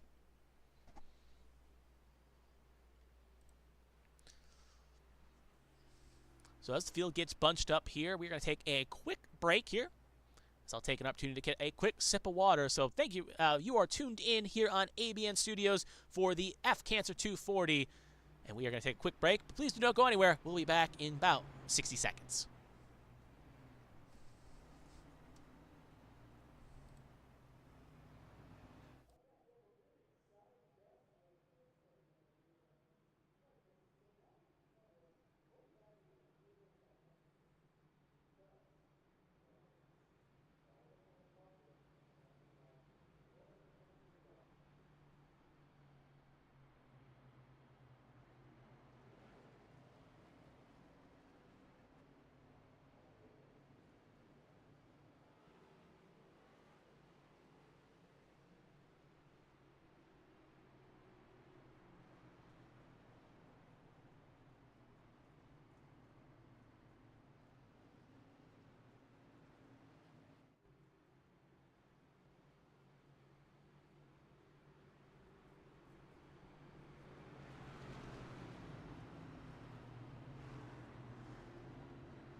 And we are officially back here for the final stage in the F Cancer 240 at Auto Club Speedway. 62 of 120 completed, halfway just past. But now these drivers will run for the final stage here tonight. And whoever is at first place at the end of that one will be crowned the race winner. Real fast, while before these drivers take the flag, we'll take a quick update. 30 drivers still running on the lead lap. And at the moment, doing a quick head count, we have 36 cars still actively taking laps on the field. Ikavazzi only 1 down, Gaiman 2, along with Baxter. Kerr about 5. But we'll see if we get more cautions. There's a chance we see Ikavazzi, Gaiman, and Baxter get back on the lead lap. But pace car going to pull on off. Control will be on that man, Jonathan Adams, as he will lead the flag to green. Green flag is out, and the final stage is underway here at Fontana.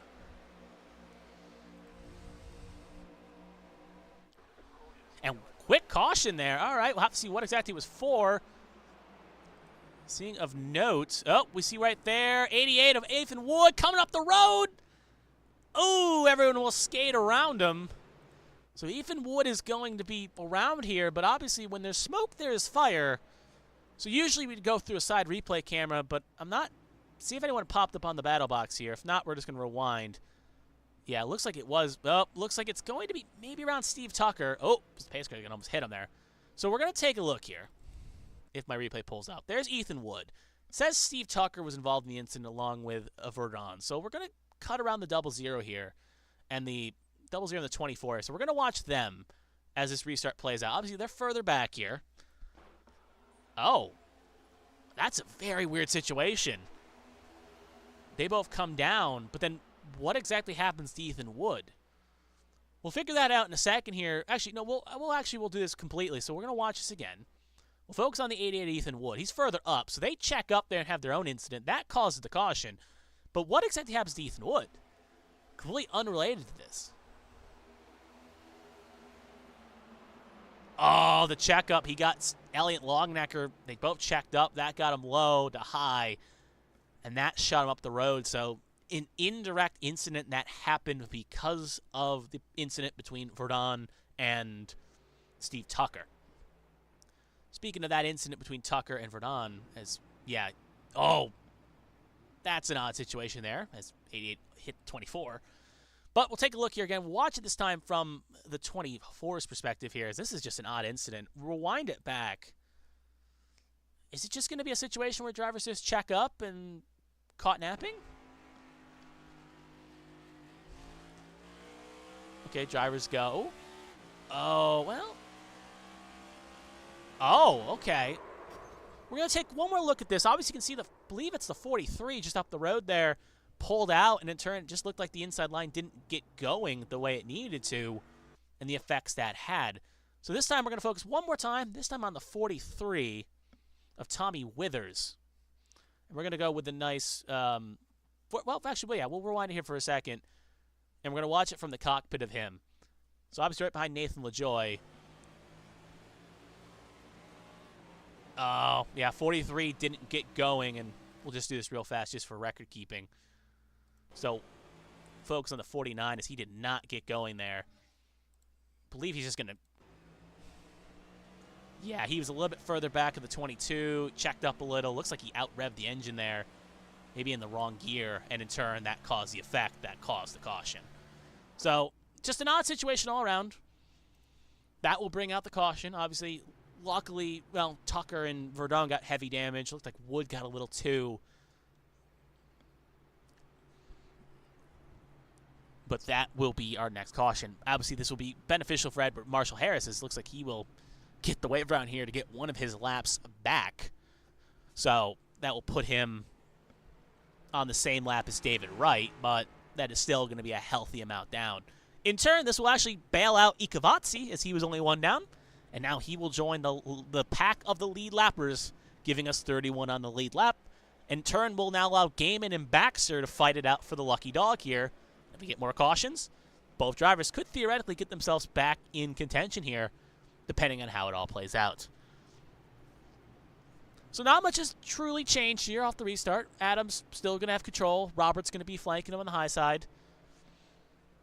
Looks like a few cars elected to come in. Obviously, most of the ones that came in were just for damage repair. Brian Johnson also electing to come in and top off as well, along with Wood, who was obviously involved in the incident. So overall, most cars electing to come in were involved in the incident or trying differing strategies here. All cars will still, if they pit now, would have to theoretically come back in again in order to make it to the end of the end of the race.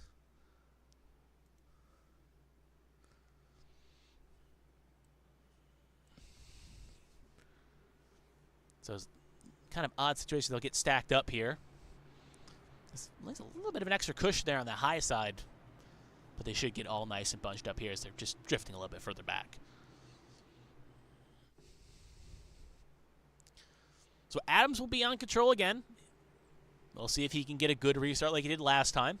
But you know you got some hungry drivers behind you that are all looking to try to take a win here. PSR going to pull on off. Control will be on Adams. Green flag is out, and away we go for the final stage. Well, it's already technically started, but we get second restart and another quick caution. Okay, very odd. Now this is just getting weird. Braille slow on the backstretch, so I'm going to take a guess something happened to Braille.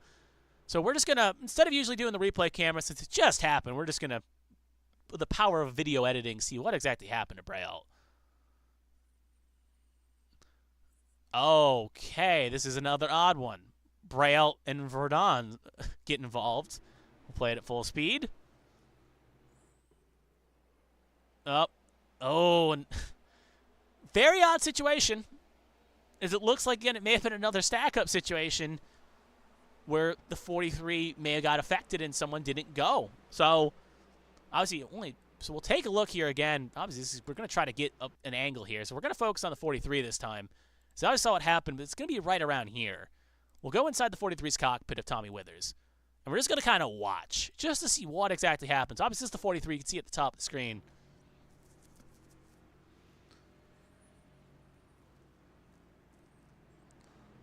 So there's the restart right there. I don't see anything crazy, per se, that no one really was drifting back. No one was really doing anything weird. We'll take a look again at Braille here. Obviously, we'll look at the double zeros just because, obviously, he was the one that kind of in the checkup line. So, obviously, now we're on with Ron. You can see Gaiman. Oh, yep, driver's getting a little antsy and jumping the gun. Looks like the double zero tried to jump it a little bit there, maybe the 19, and in turn, it caused the stack up that got in the Braille. We'll take one more look this time on the 74, and we'll just watch it one more time here. just to make sure. But I'm going to play it on the situation. The driver's just going a little bit too early. There's the shunt. There's the stack up. There's Braille getting in the incident. So just a bad restart all around there. 2 bad ones in a row. You hate to see it, but sometimes that is racing. And in turn is going to allow our race leader, Adams, another chance to think about what he did and try to do better. In turn, that's actually going to promote Hagan now to the front row. Roberts ends up losing, electing actually, I think he came in. Yeah, Brent Roberts actually came in that time by. So he is going to take service. He's got a healthy pit lane clock here, so I do wonder if he may have had something. He now leaves the box after 37 seconds, so maybe electing to fix up damage, try something different here. He will come in. That will promote Hagan up the 2nd position. Meanwhile, while we got the second, we'll take a look at some of the lap leaders here right now. Obviously, Jonathan M's led 9 laps so far of tonight's race. John Hagan's led 29 of the 69 of the race. Michael Joy, even being our pole sitter, has not led 1 lap, but Edward Marshall being the 2nd highest, and you can see heavy damage on that 16's front end. That looks kind of broken. We may have to... Hold on. We'll have to check here, because that looks... Yeah, it looks like maybe an incident happened or a caution here, so we're going to take a quick second here and take a look, because that thing looks broken. So there's Connor Nolan. Let me pause this again, because we have some information on the screen. That's the wrong graphic. When we need information, things happen. So there, that goes. So we're going to watch this real fast. Okay, they're checking up here. Adams comes in. Oh, he pulls out. Oh, and he loses it. And I'm going to guess this is where Edward Marshall piles in. So that is going to bloody sting for Edward Marshall, as he obviously had a fast car. Now that thing is heavily damaged. So we'll take a look again, this time on the cameras. This is... Didn't even see it because we were watching replays. Next thing you know, this happens. You can see again, the 2 comes in to try to pit. He baits out, gets loose on the apron. It shoots up, tries to lock it down, doesn't hold the brake, and nowhere to go for Edward Marshall. Honestly, I don't want to take indicative, but if I'm Edward Marshall right now, I am furious, to say the least. That was an avoidable incident 100 out of 100 times. If either Knowlton comes in, Knowlton doesn't bait and switch. That doesn't happen. And in turn, if I hate passing the buck, but there's really nothing Edward Marshall did wrong there. He was just riding, and next thing you know, Knowlton loses it, Knowlton spins, and then Knowlton didn't hold the brake. So, just a rough incident all around, and that's going to take a strong contender, Edward Marshall, and probably take him out of the race of a chance to win. So, Adams Hagan will still be row 1. Michael Joy will be row 2. Looks like Spiff will file on the outside. Then it'll be Pinnell and Kent, Oberstadt and Sharp, Markowski and Feemster, your first 5 rows. Pace car should pull off here. They're a little lower than the pace car. Now the pace car will pull on in. Control will be on Adams. Green flag is out, and away we go. Hopefully we're a little bit of a cleaner restart these 2 times. No quick caution call, so we are good. This restart is official, and we will continue on.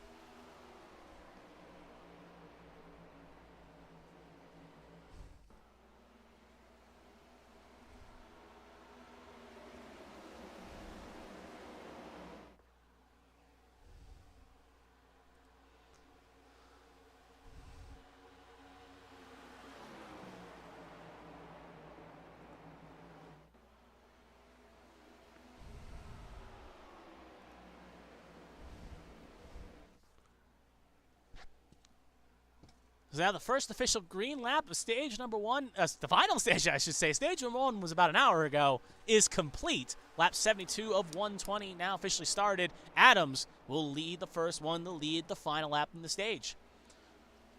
Noteworthy incident to note that 3 different drivers have led the opening lap of each stage. The first stage obviously was led by Marshall, second stage by Hagan. I believe it was Hagan. And then the final stage was now currently led by Adams. So 3 different drivers leading at 3 different points. Right there, a little bit of a checkup there. Matthew Kent thought about making a move. He is going to make a move now, and that number 15 on the low side of Hudspeth. Peltier Sharp thought of making a move on the 28 of Pinnell. Won't really get the run. And this is the effect sometimes. You make moves on the low side, you try to do something, and kind of end up running out of steam and running out of road. And Kent going to have to kind of get geared back up. 83 going to come up the road right in front of Pinnell. This could allow Kent the chance to make another charge here. You know, I can see the rest of the pack there fighting on. Looks like at the very least up to, I want to say 15th have broken away from the, so it's a 2-pack breakaway. You got Brian Rupert up to about 15th here in one pack, and then you got Elfridge George to Estes down the second pack. Ooh, Sharp gets a little loose. You can make that up, but being over 2 seconds, as you'll see on the interval chart here, it's a little bit hard to do. As we'll quickly just cut to Elfridge George, and you can see him leading the second train here just to show you. It's not a big gap. That is still a makeable up gap here, but this is the real true first separation we've seen here, and if drivers can get separated and kind of tow and draft themselves, they can break away as a pack. And the stage runs green. This could theoretically make the top 15 the place that will find our winner. But obviously, getting ahead of myself a little bit, but just noteworthy as you can see Estes charging through on the low side there to get around Elfridge George. Back up to the front we go. We can see right now Kent was able to get clear, now stuck on the high side. And Mike LaJoy is going to make a move for 4th, and Cody Pinnell will go to 5th. And now Sharp and Kent, both teammates, they'll be fighting on for 6th position.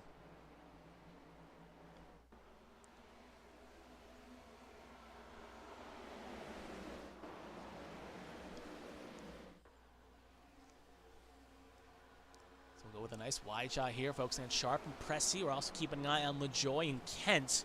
Nothing to note in the top 5s. They're pretty much holding station. Speaking of Kent, though, you can see him get a good run on the high side here. He's going to try to charge on Davey Hawk. Cody Pinnell. Again, second time that number change has caught me out. But speaking of Davey Hawk, he is making a move a little bit further back. You can see him in that teal and white machine as he's trying to get around, I believe that's Michael Lawrence. It is, as he's trying to make a move on the low side. Now focusing on Hudspeth in the 83. As you can see, LaJoy and Pinnell on the low side here. Not going to get the run they need, though. Kent going to try to hang it around the high side here. Oh, he hits the wall a little bit. That's going to check the high side up a tiny bit. Not going to really shave off enough speed, though, to put the effect. And he will end up slotting out, but that's going to allow Hudspeth to keep 3rd position for the moment. While we got this opportunity as we're watching the action here, let's just show a bit of a speed differential here. So we're going to cut back up to Adams for a second here as we see Pinnell make a move. But we're going to focus on Adams for a second here, and we're going to show you the up speed graphic. I believe that is. That is the wrong one. We want the, find the right one here.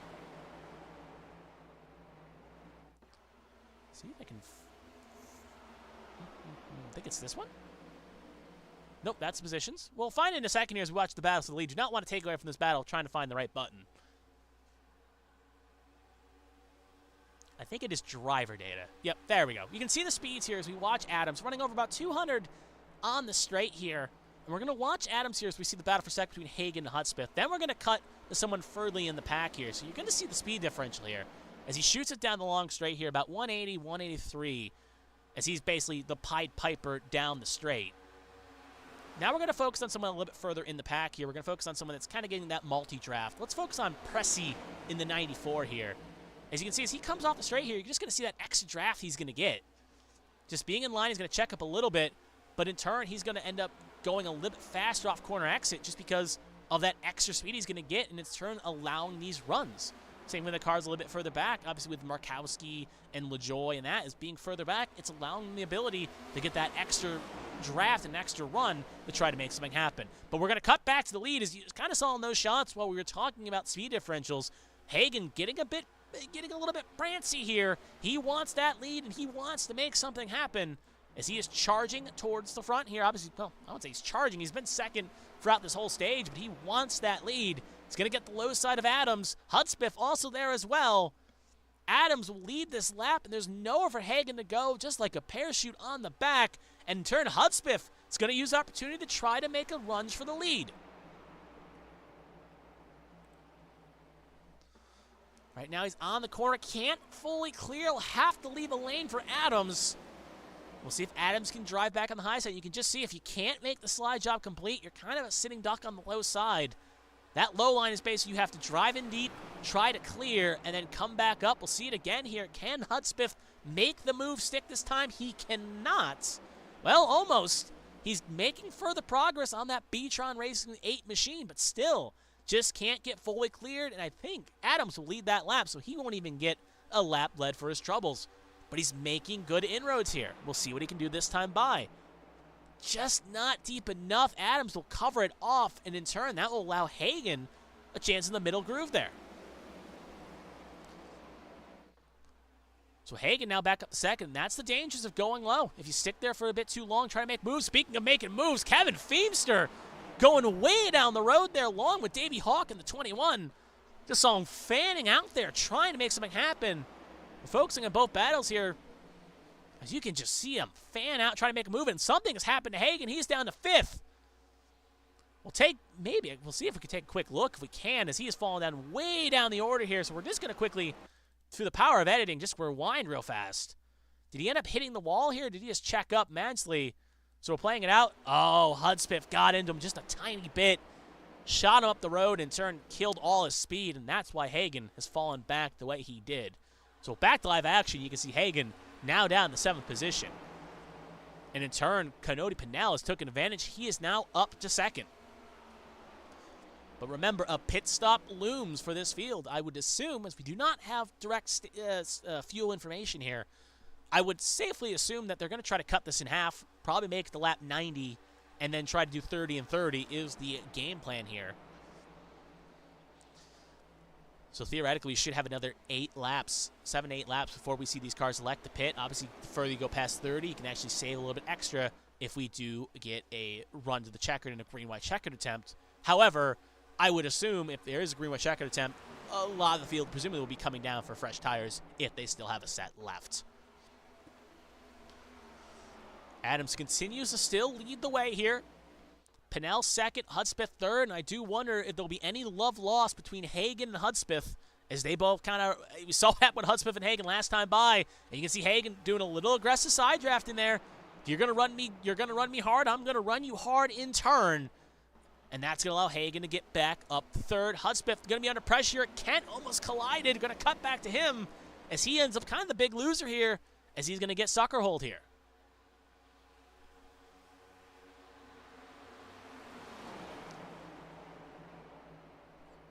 Watch Kent 3-1 at the moment.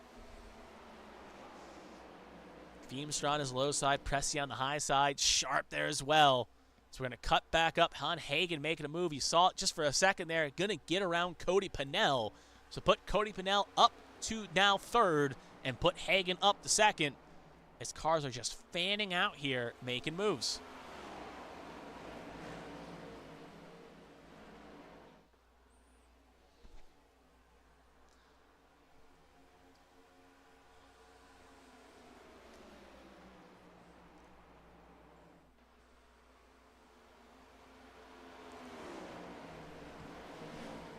So we see right there, 4th, LaJoy thought about getting on Hudspeth, and you can see right now on Adams, we're going to cut back to him. You can see him just breaking that toe, doing whatever he can to try to get Hagan a not good chance at making a run. We are also beginning to see a little bit of separation here as we get the shot down the backstretch. You can see some cars getting a little spaced out here in retrospect around, as there's a bit of a big gap between Rupert and Feemster. You see the live shot right there. Half a second, but it is noticeable. Obviously not a major effect, but it's allowing us kind of a breakaway from a breakaway, if you will. And with pit stops looming on the horizon here, if we do not get a caution beforehand, any little extra gaps could, in turn, make it a smaller race to the finish between the cars battling for position. You can see right in the far spot, Kevin Feemster looking to try to get a run on Pressy, as cars are electing to come in already. Davey Hawk, Michael Cheeseburger Lawrence, they are both in, and they will be the first drivers to come on in. There's Hawk and there's Lawrence. They were both inside the top 15, so they will be the first to lead cars. Maybe a bit early, as they'll have to save a little, but they want to try to go for the undercut here. They think a caution is on the horizon. They will elect to try to make this work. So undercut on the cards, both drivers. We'll keep an eye as we'll pull up the pit road driver data. That's the wrong screen. We want the pit road screen here. As you can see right there, Hagen going to try to make moves. We'll take that off the screen for a second. No one else coming in, as it'll be side by side. Hagen, Adams, they'll shoot it down for the lead of this race. Hagen going to try to clear, well clear at the moment of Adams. He will slide up and put the one to the lead right now at the moment, but Adams has a choice. Will he battle or will he stay patient? He will elect to battle. He will pull low here on Hagen as they will side by side. They touch corner panels. Hagen gets bullied again. First by, you could say, Hudspeth. Now Adams indirectly gets into Hagen, and Adams will do the chivalry thing and will elect to allow him around, but he will actually come in as well. So indirectly would just let Hagen have it as kind of a, hey, I am sorry what happened, and he will in turn now elect to pit. As we see right now, pit road, Adams, Pressey, Feemster, Markowski, Rupert, Battles, George, and Braille all in 4 tires for the lot coming down pit lane. That will leave Hagen alone at the moment.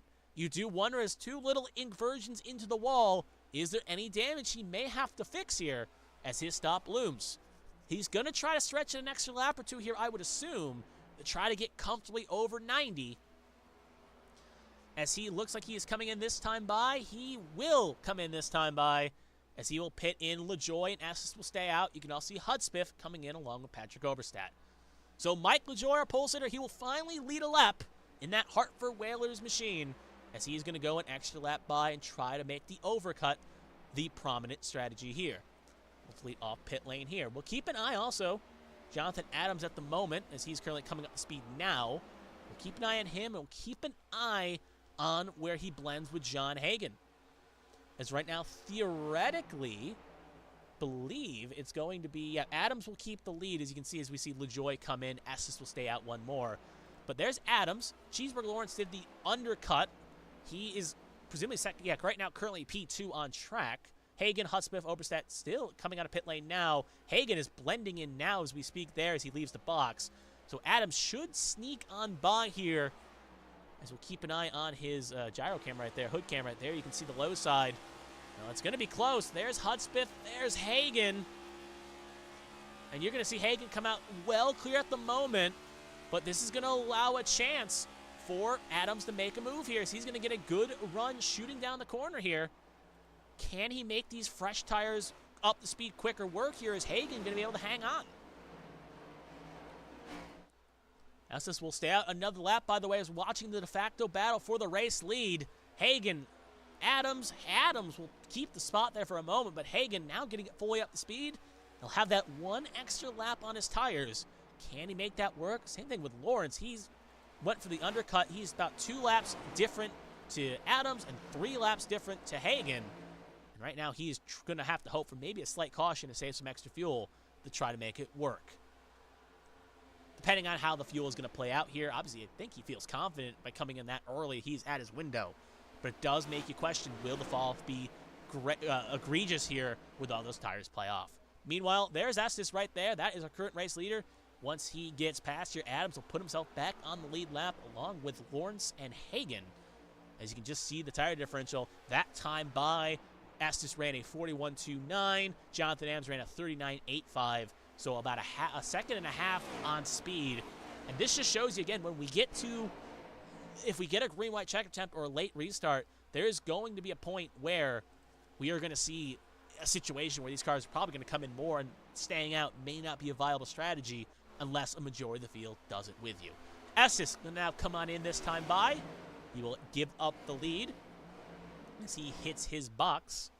Withers, Merchant, Roberts, the only other 3 yet to pit. They both went to lap 68, so they can go a little bit further than the cars in question. And Withers will elect to stay out here. So Withers, Merchant, Roberts, your top 3. Then it's going to be Adams and Hagen who will take the lead when Withers, Merchant, and Roberts all elect to take service. Speaking of, that is our top 3 right now. Cody Pennell, they're also in shot, and Matthew Kent round out the top 5. Now, there is one advantage for these cars, Estes, Withers, Merchant, and Roberts, is they will, at the very least, have the freshest tires when they come out. So if they can get close or they can be in this battle, we saw it work to a degree under Stage 2, where that differential allowed on the late run LaJoy, Pressey, and Adams to charge towards the front. However, they were not able to crack the chin of Hagen. So with this slight differential, We'll have to see how it exactly plays out. Merchant now coming in. We're staying on this here because this is obviously going to be de facto race lead when it plays out. And we can see right there a battle between Lawrence and Pennell. There's Josh Gaiman. He is not in the battle. Gaiman is currently at the moment 2 down, so he is just hoping to maybe get a lucky caution or something to get back on the lead lap and challenge for something. Jared Merchant still now hit his box too, so he is now in.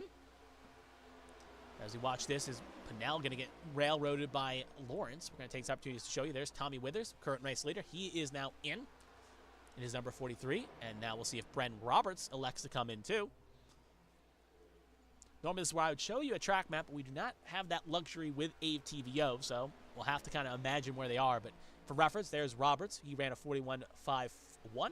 And then here's Adams going through 3 and 4, so about half a track difference as he's entering 1, they're entering 3, so about half a track separates them, and you can just see the blanket right now. Hagan under pressure from Pennell. Lawrence, Gaiman, Kent, and Sharp under this blanket, and at the moment, I would like the odds that if we stay green with 25 to go, your winner is going to come from this pack, as currently at the moment, Hudspeth is not that far away. You can see him right there in that number 83, but Feemster is about 2 seconds back of this pack, so if they stay green, which hopefully they do, the winner will come from one of these 7 cars. Obviously, Gaiman does not count, as Gaiman is currently 2 down. Roberts in his box right now, so there you can see him hit his box, and that will mean the Adams will take back the race lead here with 24 laps to go. Oh, right there, almost little context. Lawrence tried to hold something there, and he's going to get passed by Kent. He's going to get passed by Hudspeth and Gaiman. So Lawrence now down to 7th, and he's just going to have to try to make this undercut work and hang on to it and just hope the fall-off's not too deadly. Pennell inside of Hagan. At the moment, not clear. They'll still be side by side.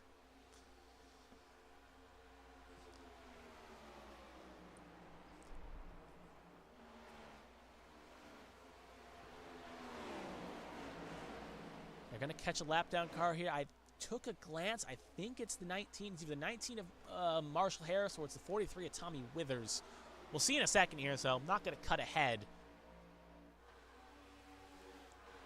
So I do not want to lose this battle for the lead, but keep an eye on the screen here. We should see a lap-down car catch in a second here.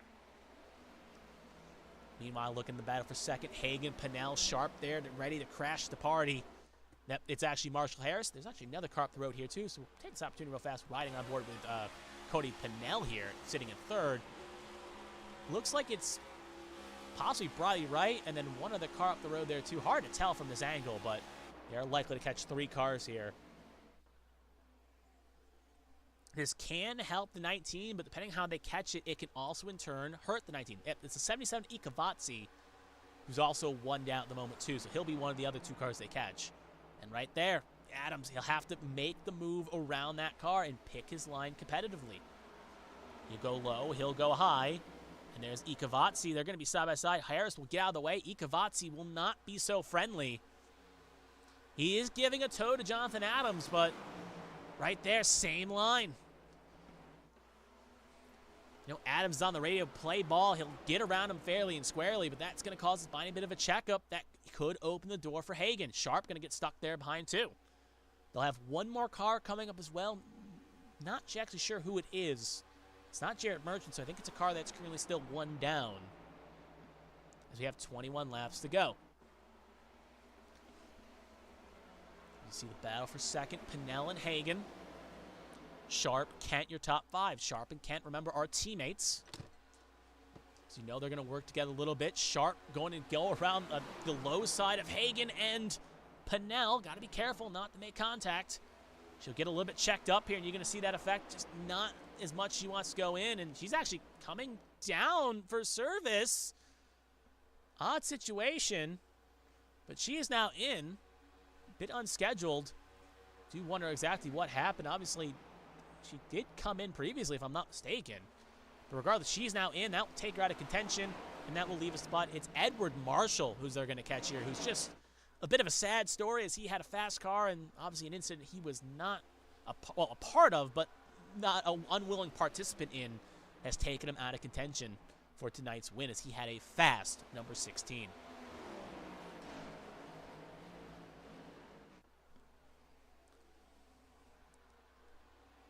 So as we got 20 to go here, we are going to do a quick rundown of where everyone is in a second. Just make sure no battle's happening here. We got Jonathan Adams, who leads the way right now at the moment. You can see obviously led 34, 102 laps. John Hagan, who's won so far this season, won at Homestead. He sits in second. Lowen try to go for win number 2. Cody Pennell sits in third and is 28. He's had a bit of a rocky start to the season. He's looking to right those wrongs. He sits in third. Gavin Hudspeth, a name we haven't said much about this season, he sits in fourth. Another driver we haven't said much about is Matthew Kent. He's having a great run that 15, and he's currently sits in fifth. Cheeseburger Lawrence electing to come down in again, and it looks like he could not make that long strategy work. Finishing up the top of the order here, we'll have to go back as we see the battle for the lead. Hagan trying to go high side, and we got Adams on the low side here. Top 5 all under a blanket. 6th position is in another pack further back. So as cars begin to drift out here, your winner is most likely coming in this top 5. As we see Sharp blend out on the racing surface, she's going to be 1 down, possibly 2 in a second. Remember, her team boss, Matthew Kent's there in this pack. I wonder if she's going to be a little bit helpful here to Kent. Maybe get a little bit of tow, a little bit of draft, make life miserable for some of these other cars. She could be a loyal soldier to her teammates here in this pack. 18 to go. Hagan will lead that lap with Pennell second, Adams third.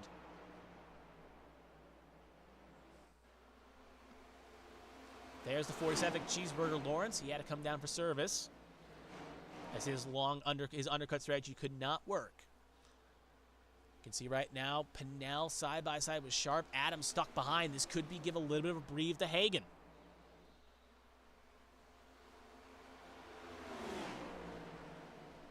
Remember, I'd like to take this opportunity while we got this opportunity to kind of play back here a second when the chips were down as Matthew Kent now came in for service too. I'm now wondering a little bit, we saw Ethan Wood make it to 90, so theoretically these cars can't make it, but I do wonder if some cars can. Kent, Battles, Markowski all in. I do wonder if fuel could be a bit of a concern here. So I do not have the direct numbers in front of me, but we do know 90 laps from 64, it may not be enough. I do wonder if there's some fuel concerns here. So right now, we'll have to play it out here on Imagine. Right now, theoretically, I would assume Hagan, Pennell, and Adams are good at the moment, but I think there's some question marks that ring out. If that were the case, theoretically, this could play in the hands of Tommy Withers.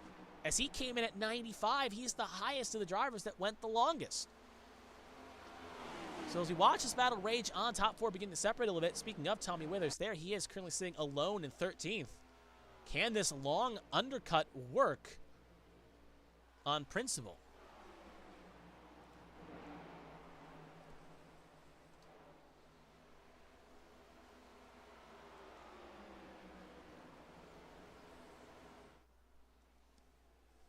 Oh, look at that. Pennell, Hudspeth, and Adams all in. So they cannot make it. So it looks like my assumption they were correct to make it at 90 was wrong, as they will not have the fuel to make it. Second, third, fourth, all pit. And that means you would assume Hagan has to pit. And that opens the question mark Pandora's box to who can make it, and if anyone can make it, what's it look like? We saw some drivers go for the undercut here. Lawrence, Kent, Sharp. They came in early once they knew they had enough. They took advantage of possibly fresh tires, or at least an undercut. In Sharp's case, looks like she took, Sharp took something. But regardless, just because it looks like she had a long repair clock there, so it's interesting. She's obviously actually, I think, 2 down. So I don't think she's in effect to take this. So we'll see on the ticker sliding around here real fast. Yeah, she is 2 down because of the long damage clock. There's the 83 right there of Hudspeth. He will blend out behind. Adams will come out ahead of John Hagan. This makes you wonder. So Sharp obviously not in contention. She is 2 down. She will not be able to get back on the lead lap as the cycle's around, meaning there's some question marks here. So let's take a look as we'll have 12 to go here and look at how it's all playing out here. Hagan sitting in first right now at the moment. There's questions as concerns. Davey Hawk just came in as well. Ethan Wood pitted at lap 90. So Hagan came in 89. Wood came at 90. He's sitting in second right now. Nicholas Pressey right behind. He is in third. Came in at 88. Mike LaJoy came in at lap 90. He is in 4th. Bryant Rupert came in at 88. He is in 5th. Patrick Oberstadt is currently sitting in 6th at 89. Alfred George, 88. And then Tommy Withers, keep an eye out for him. He came in at 95. Theoretically, he's got the best chance to make it. Brent Roberts at 93, a little bit further away. And Toby Estes sitting there at 93. He came in. So these three came in the latest. Presumably, they have the best chance to make this work. But at the moment, we'll see if that domino falls, depending on what John Hagen can do over these next 10 laps. Well, 10 laps coming next time by. Theoretically, if everyone has to pit, you would like the odds of the moment at Cody Pennell, who is well ahead of Jonathan Adams. You can see right here's Cody Pennell currently sitting in 12th. Theoretically, everyone has to pit again. He would be probably the best chance to take this win. Still no sign of Hagen coming in, and we'll actually ride on board here with Hagen, and we're going to watch his cockpit as Pressey just pitted from 5th position. So we're watching right now Hagen, and we're going to watch him see what he does in the corners. Now, he is lifting, but he's not lifting crazily here. It looks like I have to fix the aspect ratio here. It's kind of hard to see the gear ratio, but you can see as we'll watch again through 3 and 4 here. Just watch on regard. He's lifting, but he's not lifting aggressively. You think of someone that has to be saving a ton of fuel. It looks like he had to save a tank slapper there as we continue on here.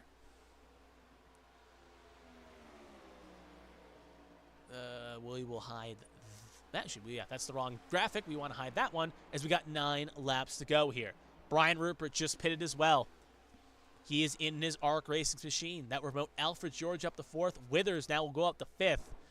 Again, I honestly am looking at this right now. There's questions of the fuel at the moment. Does Hagen have enough? In turn, we'll look at right now Ethan. We'll look at Ethan Wood right now in 2nd. We'll watch what he's doing. Him and Mike LaJoy are battling for seconds. Theoretically, they're pushing hard, and it looks like, Ethan Wood is in, and John Hagen has also come in. So Hagen is in, along with Ethan Wood. Mike LaJoy is still out on the racing surface. He, along with Alfred George, is in too. So at the moment, as we see Tommy Withers, this could all come up Withers here.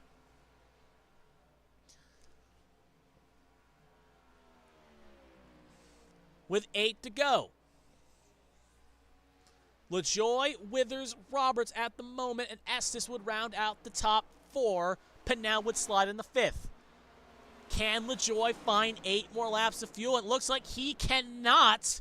So he is in. So the drivers that came in at lap 68 at the moment could be poised to do it. Hagen just got around Cody Pennell. There's Cody Pennell, and there's John Hagen. He blends out now. He will come out ahead of both Hagen, Pennell, and Adams as he went for full. And Mike LaJoy looks like is in. So he is in. Hagen right now at the moment is there. So let's just kind of look at some drivers where the track here. We have 7 to go, now coming to 6. Withers now has officially taken the lead in that number 43 for the U.S. Air Force. Brent Roberts sitting in 2nd. He is now entering turn 1. And John Hagen is now just coming out of 1-2. So in gap of intervals, it's about 8 seconds. He's 8 seconds behind Brent Roberts, and Brent Roberts is about 5 seconds behind Tommy Withers. So Withers is on an island alone with 7 to go. If it stays green, he's probably got this. Looking at the laps last time by, we'll check the timer. We'll check the stopwatches.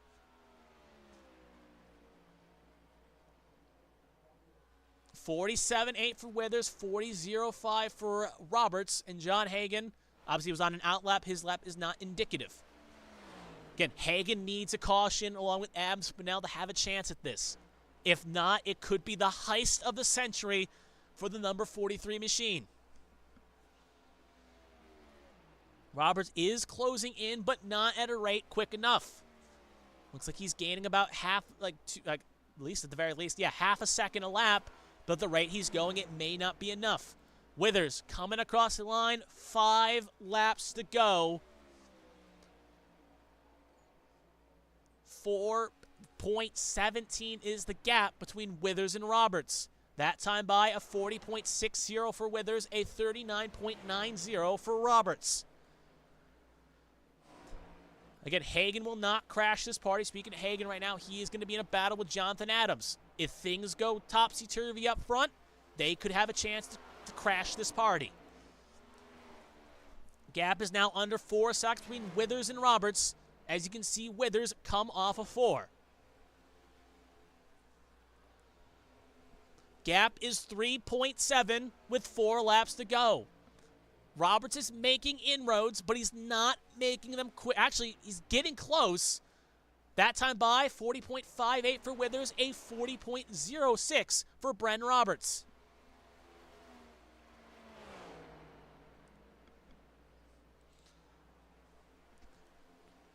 This is a heart in the chest moment right now if you're Withers. You're hoping the calculations are correct, and you're hoping that the fuel is correct. Still saving hard as he can. Coming to 3 laps to go. Roberts has gotten it down to 3.38, but Withers still with a healthy lead. Roberts would have to shave off a second a lap if he wants to catch Withers before the end of this thing.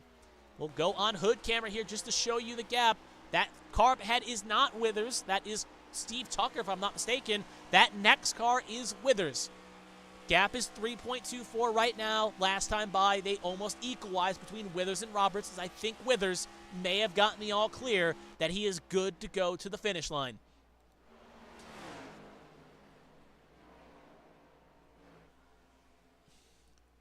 Two laps to go here. I think Withers has got this. 2.87 is the gap. If the leader takes the white flag next time by, next flag will end the race. Well, caution or green or whatever. Withers is hoping the field can keep it clean for one more lap.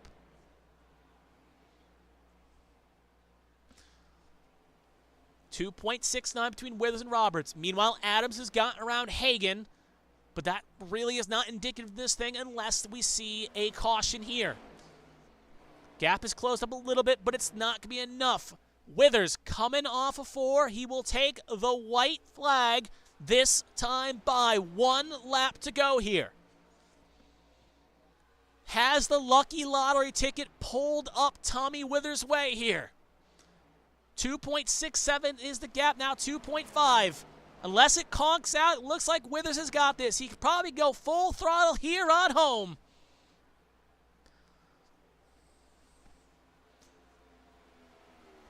Coming off a 3 and 4.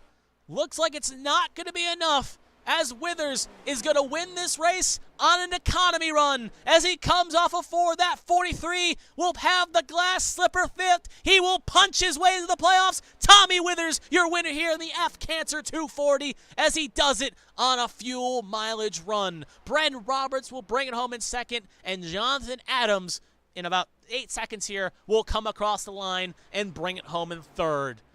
And you got to give a hat tip to Tommy Withers here at the very least. He drove that thing. He went long in the tooth. He got the fuel he needed, and he made it work. Withers, your race winner here, as we'll see if he's got anything left in the tank to do any sort of burnouts here.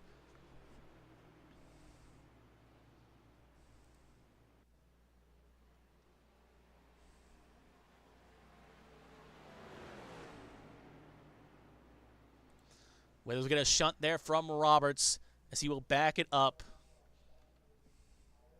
as he will elect to burn it down here. We'll see how much fuel he's got left in the tank. But Tommy Withers, your winner at Auto Club, as he's got enough in the tank to do some spins.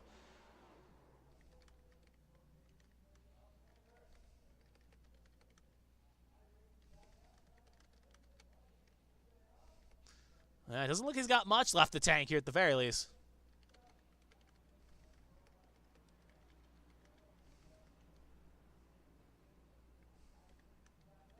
Yeah, that's not much. He did 1 spin. He had to park it. So, looks like not much of a celebration here, as we'll just kind of let him park up here and, you know, give everyone a chance to gather their thoughts before we go through the interviews here.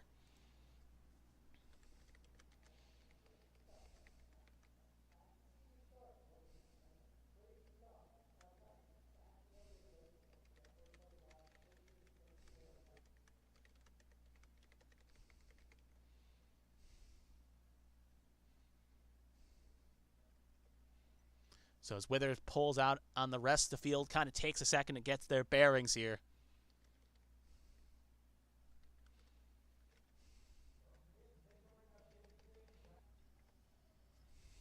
So as we get to the field here, we'll take an option again. Let the field. I'm just kind of because obviously usually we see a long celebration. Drivers kind of, rah rah rah. But I don't think Withers really had that in the tank. So we'll give the field a less chance to kind of get going here. And while we get that going, we'll see if anyone's ready for an interview here. As we'll make sure everything's unmuted and ready to go. So we'll take a look here in the interview section here, and we will see who's ready to go. So it looks like we'll get all top three here, presumably tonight. So just going through the line. Yep, Withers is all good to go. No sign of the other two. So we will go 1 to 3 here. We'll hear from our race winner, Withers, and then we'll work our way down to Brendan Roberts and Jonathan Adams. So we'll bring in our race winner now and hear his thoughts. Tommy, this is Kevin, the ABM booth. You got a copy? I do. Obviously, you are probably very happy right now that the economy run worked and probably smiling from ear to ear. But we got a lot to cover here to go over this festivities before we can talk about that fuel-saving run. So, obviously, we'll start off. You kind of decent qualifying run. You seemed like you were doing okay. So, how did the car feel out there in traffic? How was the car feel? You think you had race-winning pace in that 43? I thought we had a good car. I really gave it all I had in qualifying. I don't think we had a race winning car, but I definitely think, somewhere 10th to 15th or so would have been reasonable. But it was just, I mean, there was a lot of take, not in a dirty way, but like people got runs and they took every single one of them. So it's just a mess in the middle of the pack. Just the way the race worked out, it worked out better for me just to kind of hang out and just try to do something different than everybody. Definitely. You saw that strategy play out. So we'll kind of cut to the moment here. We saw in the final stage, we saw 2 quick cautions on the restarts there, and you took advantage coming at 68. Worth noting, obviously, you're probably thinking if it went long, you were going to try to do it. But what was your mindset when you came in at 68? Were you thinking there'd be another caution? Do you think we're going to run it dry? What was your mindset coming in and taking that pit stop when no one else really was coming in? Even two, I think 2 cautions before that, maybe just one. I was going with the mindset where I just wanted to one stop it, and I knew I'd be close. And then another caution came out, and I knew it'd be closer. And then that last caution came out. I was like, I think I can. I just needed a little help from the field to keep it green the rest of the way, and I thought I'd have a pretty good chance. And I thought me and Toby, when I passed him with a few laps to go, I thought that might have been the race for the win there. And obviously, when you made that pass, you had big space. And then, even in the booth, we didn't really have 100% fuel mileage, and we saw cars pitting off there in the lead pack. And I pointed out on the broadcast, like, looking at the intervals, theoretically, if the rest of the field has to pit, you were in the catbird seat. So as cars were peeling off and you saw the intervals on your screen, I guess we got to ask mainly, we saw you do one spin. How much fuel was left coming across the line there? And in turn, what was your mindset there watching the laps tick down as the gap was closed between you and Roberts and you were just trying to set away? So how much fuel was left and what was going through your mindset as it looked like this was doable to bring this car home? Yeah, as soon as I got in P1, I knew it was doable. Brent did a great job. I don't know what he did to be able to charge so hard that last 30 laps.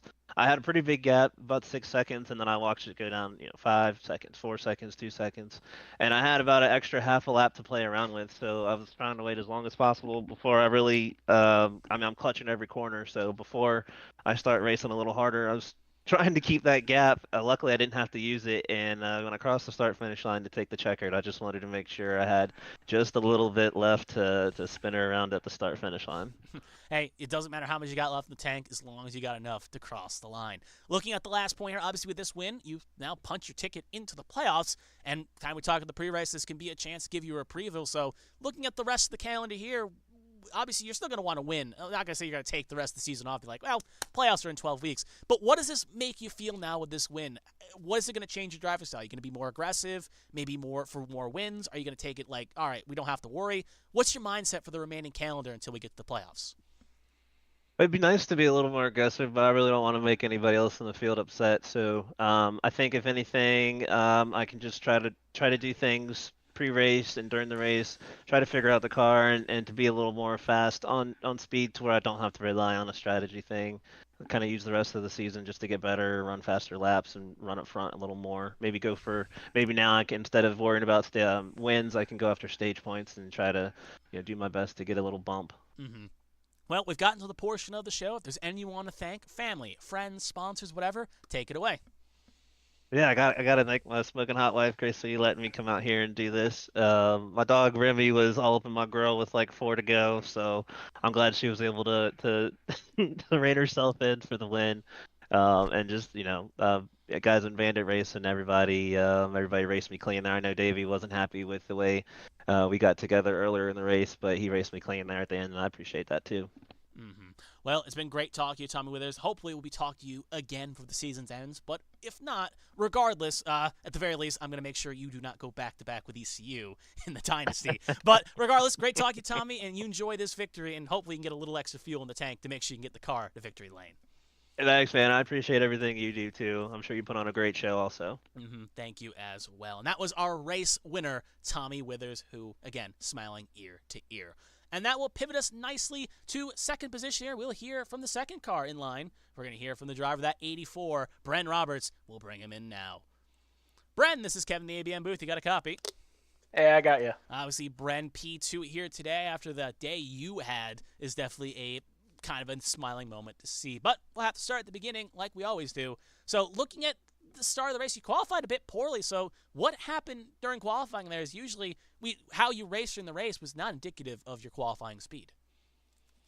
I'm just terrible at qualifying. I was actually just talking to Jonathan Adams, and I looked, and I have a 33rd place average starting position so far this year. So that's definitely something that I got to work on. But yeah, that's how it went. Because I think you only took one lap, if I'm not mistaken. So was it just only elect to take one lap, or was it just a situation where you just timed it wrong? So I was trying to help Blake Galloway get into the race, and we kind of went a little late. I was watching other people's lap times trying to get him in the race.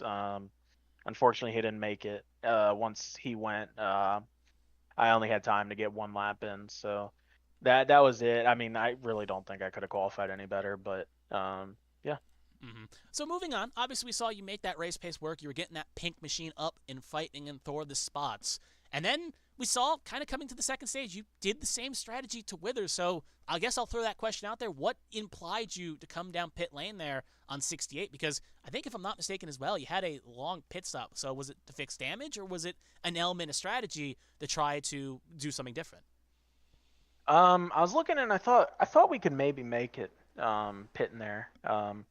I also had to go to the bathroom, so I took that opportunity. That explains the long clock there. Yeah, that explains the long pit stop. Yeah, but yeah, I thought we could make it, and luckily, me and Jared, my teammate, we were on pace to make it. Unfortunately, he had some trouble in the second part, but yeah, I mean, that was mainly the reason for it. I knew I couldn't beat Hagen straight up, or Adams, or any of those guys, so looked to steal one there. Mm-hmm. Moving further on, obviously we saw you make that fuel strategy work, and then obviously we saw when it cycled out, you're about 5 seconds, 6 seconds back, and then we saw making those inroads there. And Withers brought up a good point, and I'll paraphrase the question he gave. How were you able, obviously, presumably you may have had a little extra fuel in the tank in comparison to Withers, but you were really pushing lap times better there. So what was kind of the point? You were shaving off half a second to a second. What was allowing you that ability to close that gap? Were you good at your number and just pushing, or were you just finding better time while saving? Yeah, so I got good on my number, but the entire last 50 laps, I was comparing myself to Hagen. Obviously, he didn't even finish third. I think Adams ended up finishing Correct. third, but I was comparing myself to Hagen. And then about probably 10 to go, I realized Withers might be on the same strategy. He pitted like 2 laps before me, and he actually pulled out 8 seconds on me in the first part, so I thought there was no way he was going to be able to make it. And as the lap started to wind down, I realized he was going to try, so that's why I started pushing super hard. I thought maybe I could, catch him or force him to burn more fuel, but yeah, it was just a mistake on my end to compare myself to Hagen rather than Withers. Mm-hmm. And overall, obviously, that mistake cost you the win, but still a great run in P2, so you can't take that away from anyone. So, obviously, moving further on, obviously, with your second place, that gives you a good run here. Obviously, not locked into any playoffs or anything, but looking at the rest of the calendar here and moving on to the rest of the season, do you think this good run here is going to give you that momentum you need to strike and get that win? Because we know, at least last season, you really turned it up in the playoffs. So do you think we can maybe see you get a win before the playoffs start this time? Do you think this will give you good momentum for the rest of the year? Yeah, I hope so. I knew this was one of my best chances to get a win here, just based on raw speed, not even fuel saving or anything. Unfortunately, it didn't work out that way. I was still probably had third or fourth place speed. Bad qualifying effort didn't help, but yeah, I hope second place can get me some good momentum, help me get a win. Even if I don't get a win, I'm sitting pretty good in points compared to where I was last year. Obviously, I didn't make the playoffs last year, but yeah, definitely sitting better in points. So I think I'm in a good spot right here. Yep, definitely. We'll confirm the points real fast as well, but I definitely agree with you on that situation that you are in a lot better spot. Just going to quickly check the numbers. Yep, you are way better above the line and obviously in that spot. So you are looking, fifth in the standings. Yeah, well clear. So yeah, this is definitely something that will help you out in the long run with a second. So anyway, though, we got to the point. Does anyone want to thank family, friends, sponsors, whatever? The floor is yours. Take it away. First, thank you for the broadcast. I want to thank my team, Daniel, boss, Jared. They had a great run. Unfortunately, Blake didn't make the race, but he'll come back stronger next week.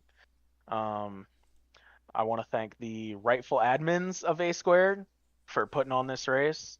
I'm glad to see the changes made, and I know Ryan and Seth and the other admins are going to get this thing pointed in the right direction. So, looking forward to it. I'm behind them 100%, and I hope most of the field is as well. Mm-hmm. Well, obviously, we'll see if that holds true, and we can see if that exactly does articulate. But regardless, it's been great talking to you, Brent. I feel like we'll be talking to you again the rest of the season. But if not, you take care. Have a good rest of your week.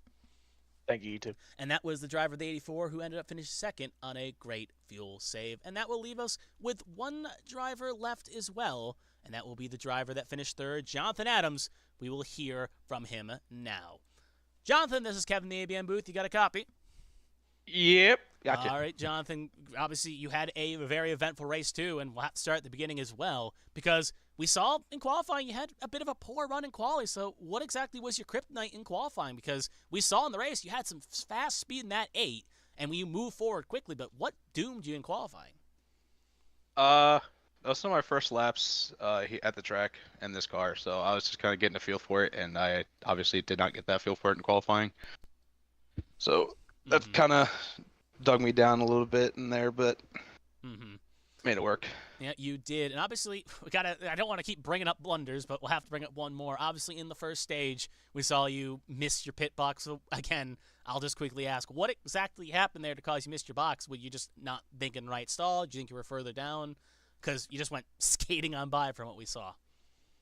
I did not know I was the first stall. I'm just gonna say that I had no idea. I thought there was like a little gap because I know some of the tracks have that little gap between the first stall. There was no gap. I missed it by a mile. Yeah. Yeah, we did see, and obviously it helped you out. You got back, you swung it around, you did different strategy, and you took those fresh tires. So obviously we'll go on to nextly, and we'll talk about your battle with John Hagen, because after you got those fresh tires in that machine through Stage 2 and Stage 3, you and Hagen were just dueling it out. So thoughts on your battle with Hagen throughout the second and third stage? I had a lot of fun battling with him. I did accidentally get into him and give him some damage on the accident. I think I was about lap 87, 88-ish. Yeah, right for the pit stops. Went up the side draft him, hit that little bump into 3 and got up into him. I did not mean to do that, but I 100% take blame on that. But it was a fun battle. You don't get to battle like that too many tracks. That's why I love these big wide tracks so you can run multiple lanes and kind of crossover after crossover. It was a lot of fun, especially battling up with all of them up front. Yeah, I was going to say, it was very fun to watch up here, watching you in that whole pack battles. It was just basically pins and needles throughout the run. But we got to talk about, obviously, when it comes to fuel strategy. Obviously, you came in around, I think, 89, right early to go for the undercut. Obviously, knowing at the fuel, we obviously knew you were having to come back in again. Obviously, we saw all the cars peel in, and you went for the undercut. But at that point, were you wondering, maybe thinking in the back of your mind, Withers, Roberts, the others were going to make it? Or were you just, I think a caution was going to come out? What was the mindset there? Because obviously, you weren't going to pit at 68 to come in from the lead. But what was the thought process? Just going to hope they pit and you're just going to run it out? So what was the going for that extra stop there? What was the idea behind it? I guess? So the undercut was originally, I didn't think that far ahead. That's just all I'm gonna say. I didn't think that far ahead. I was just thinking about the cars around me and not about the race overall. Mm-hmm. And I came in early, did the undercut, and when I pit the second time, I was waiting for Brandon and Tommy to come in, and I looked up and I saw they pitted and they could have made it. So that's strategy error on my part. I'm really not too good at fuel saving. That's something I need to work on. But I was just worried about having the freshest tires and being able to get through the field. But Yeah, definitely. Yeah. We saw that, and obviously, again, if there's knowing sometimes cautions come out late, you don't always get runs to the finish like that. And if you were, you're probably going to be in the catbird seat. Speaking of real fast as well, obviously we were focused on Withers and Adams, but we saw you battling there with Hagen at the end. Was I'm assuming just a clean battle there to fit to the finish line as well. Everything was nice and hunky dory.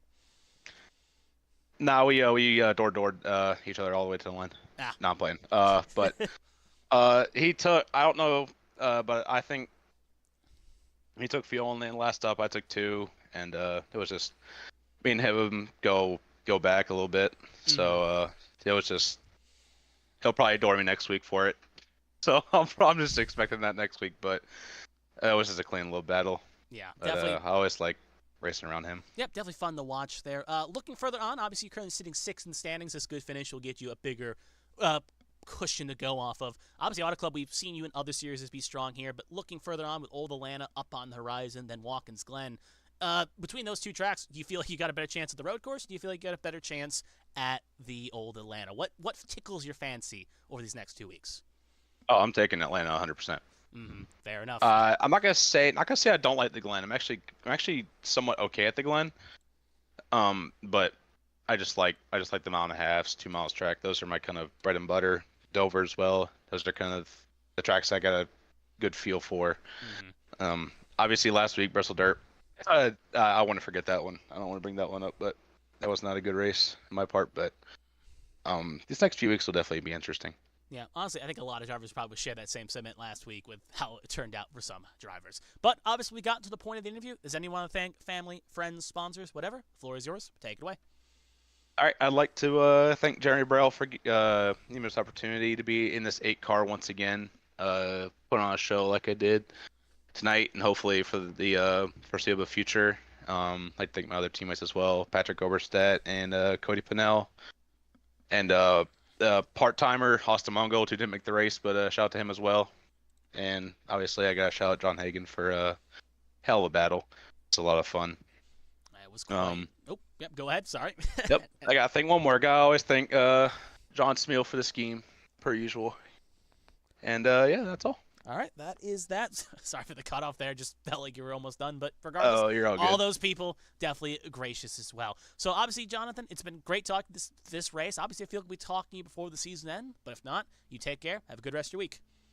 You too, man. Thank you. And that was Jonathan Adams, and with that, our interview portion is officially closed. So obviously, a very eventful evening here tonight as drivers played it off, and we saw a fuel save of fuel saves for our race winner, Tommy Withers, who pulled it out and made it work. But while we got this opportunity, we are now going to take a look at the final spots. As you can see, there's obviously confirming the race winner. We will take a look at the results here, and we will get rid of that graphic.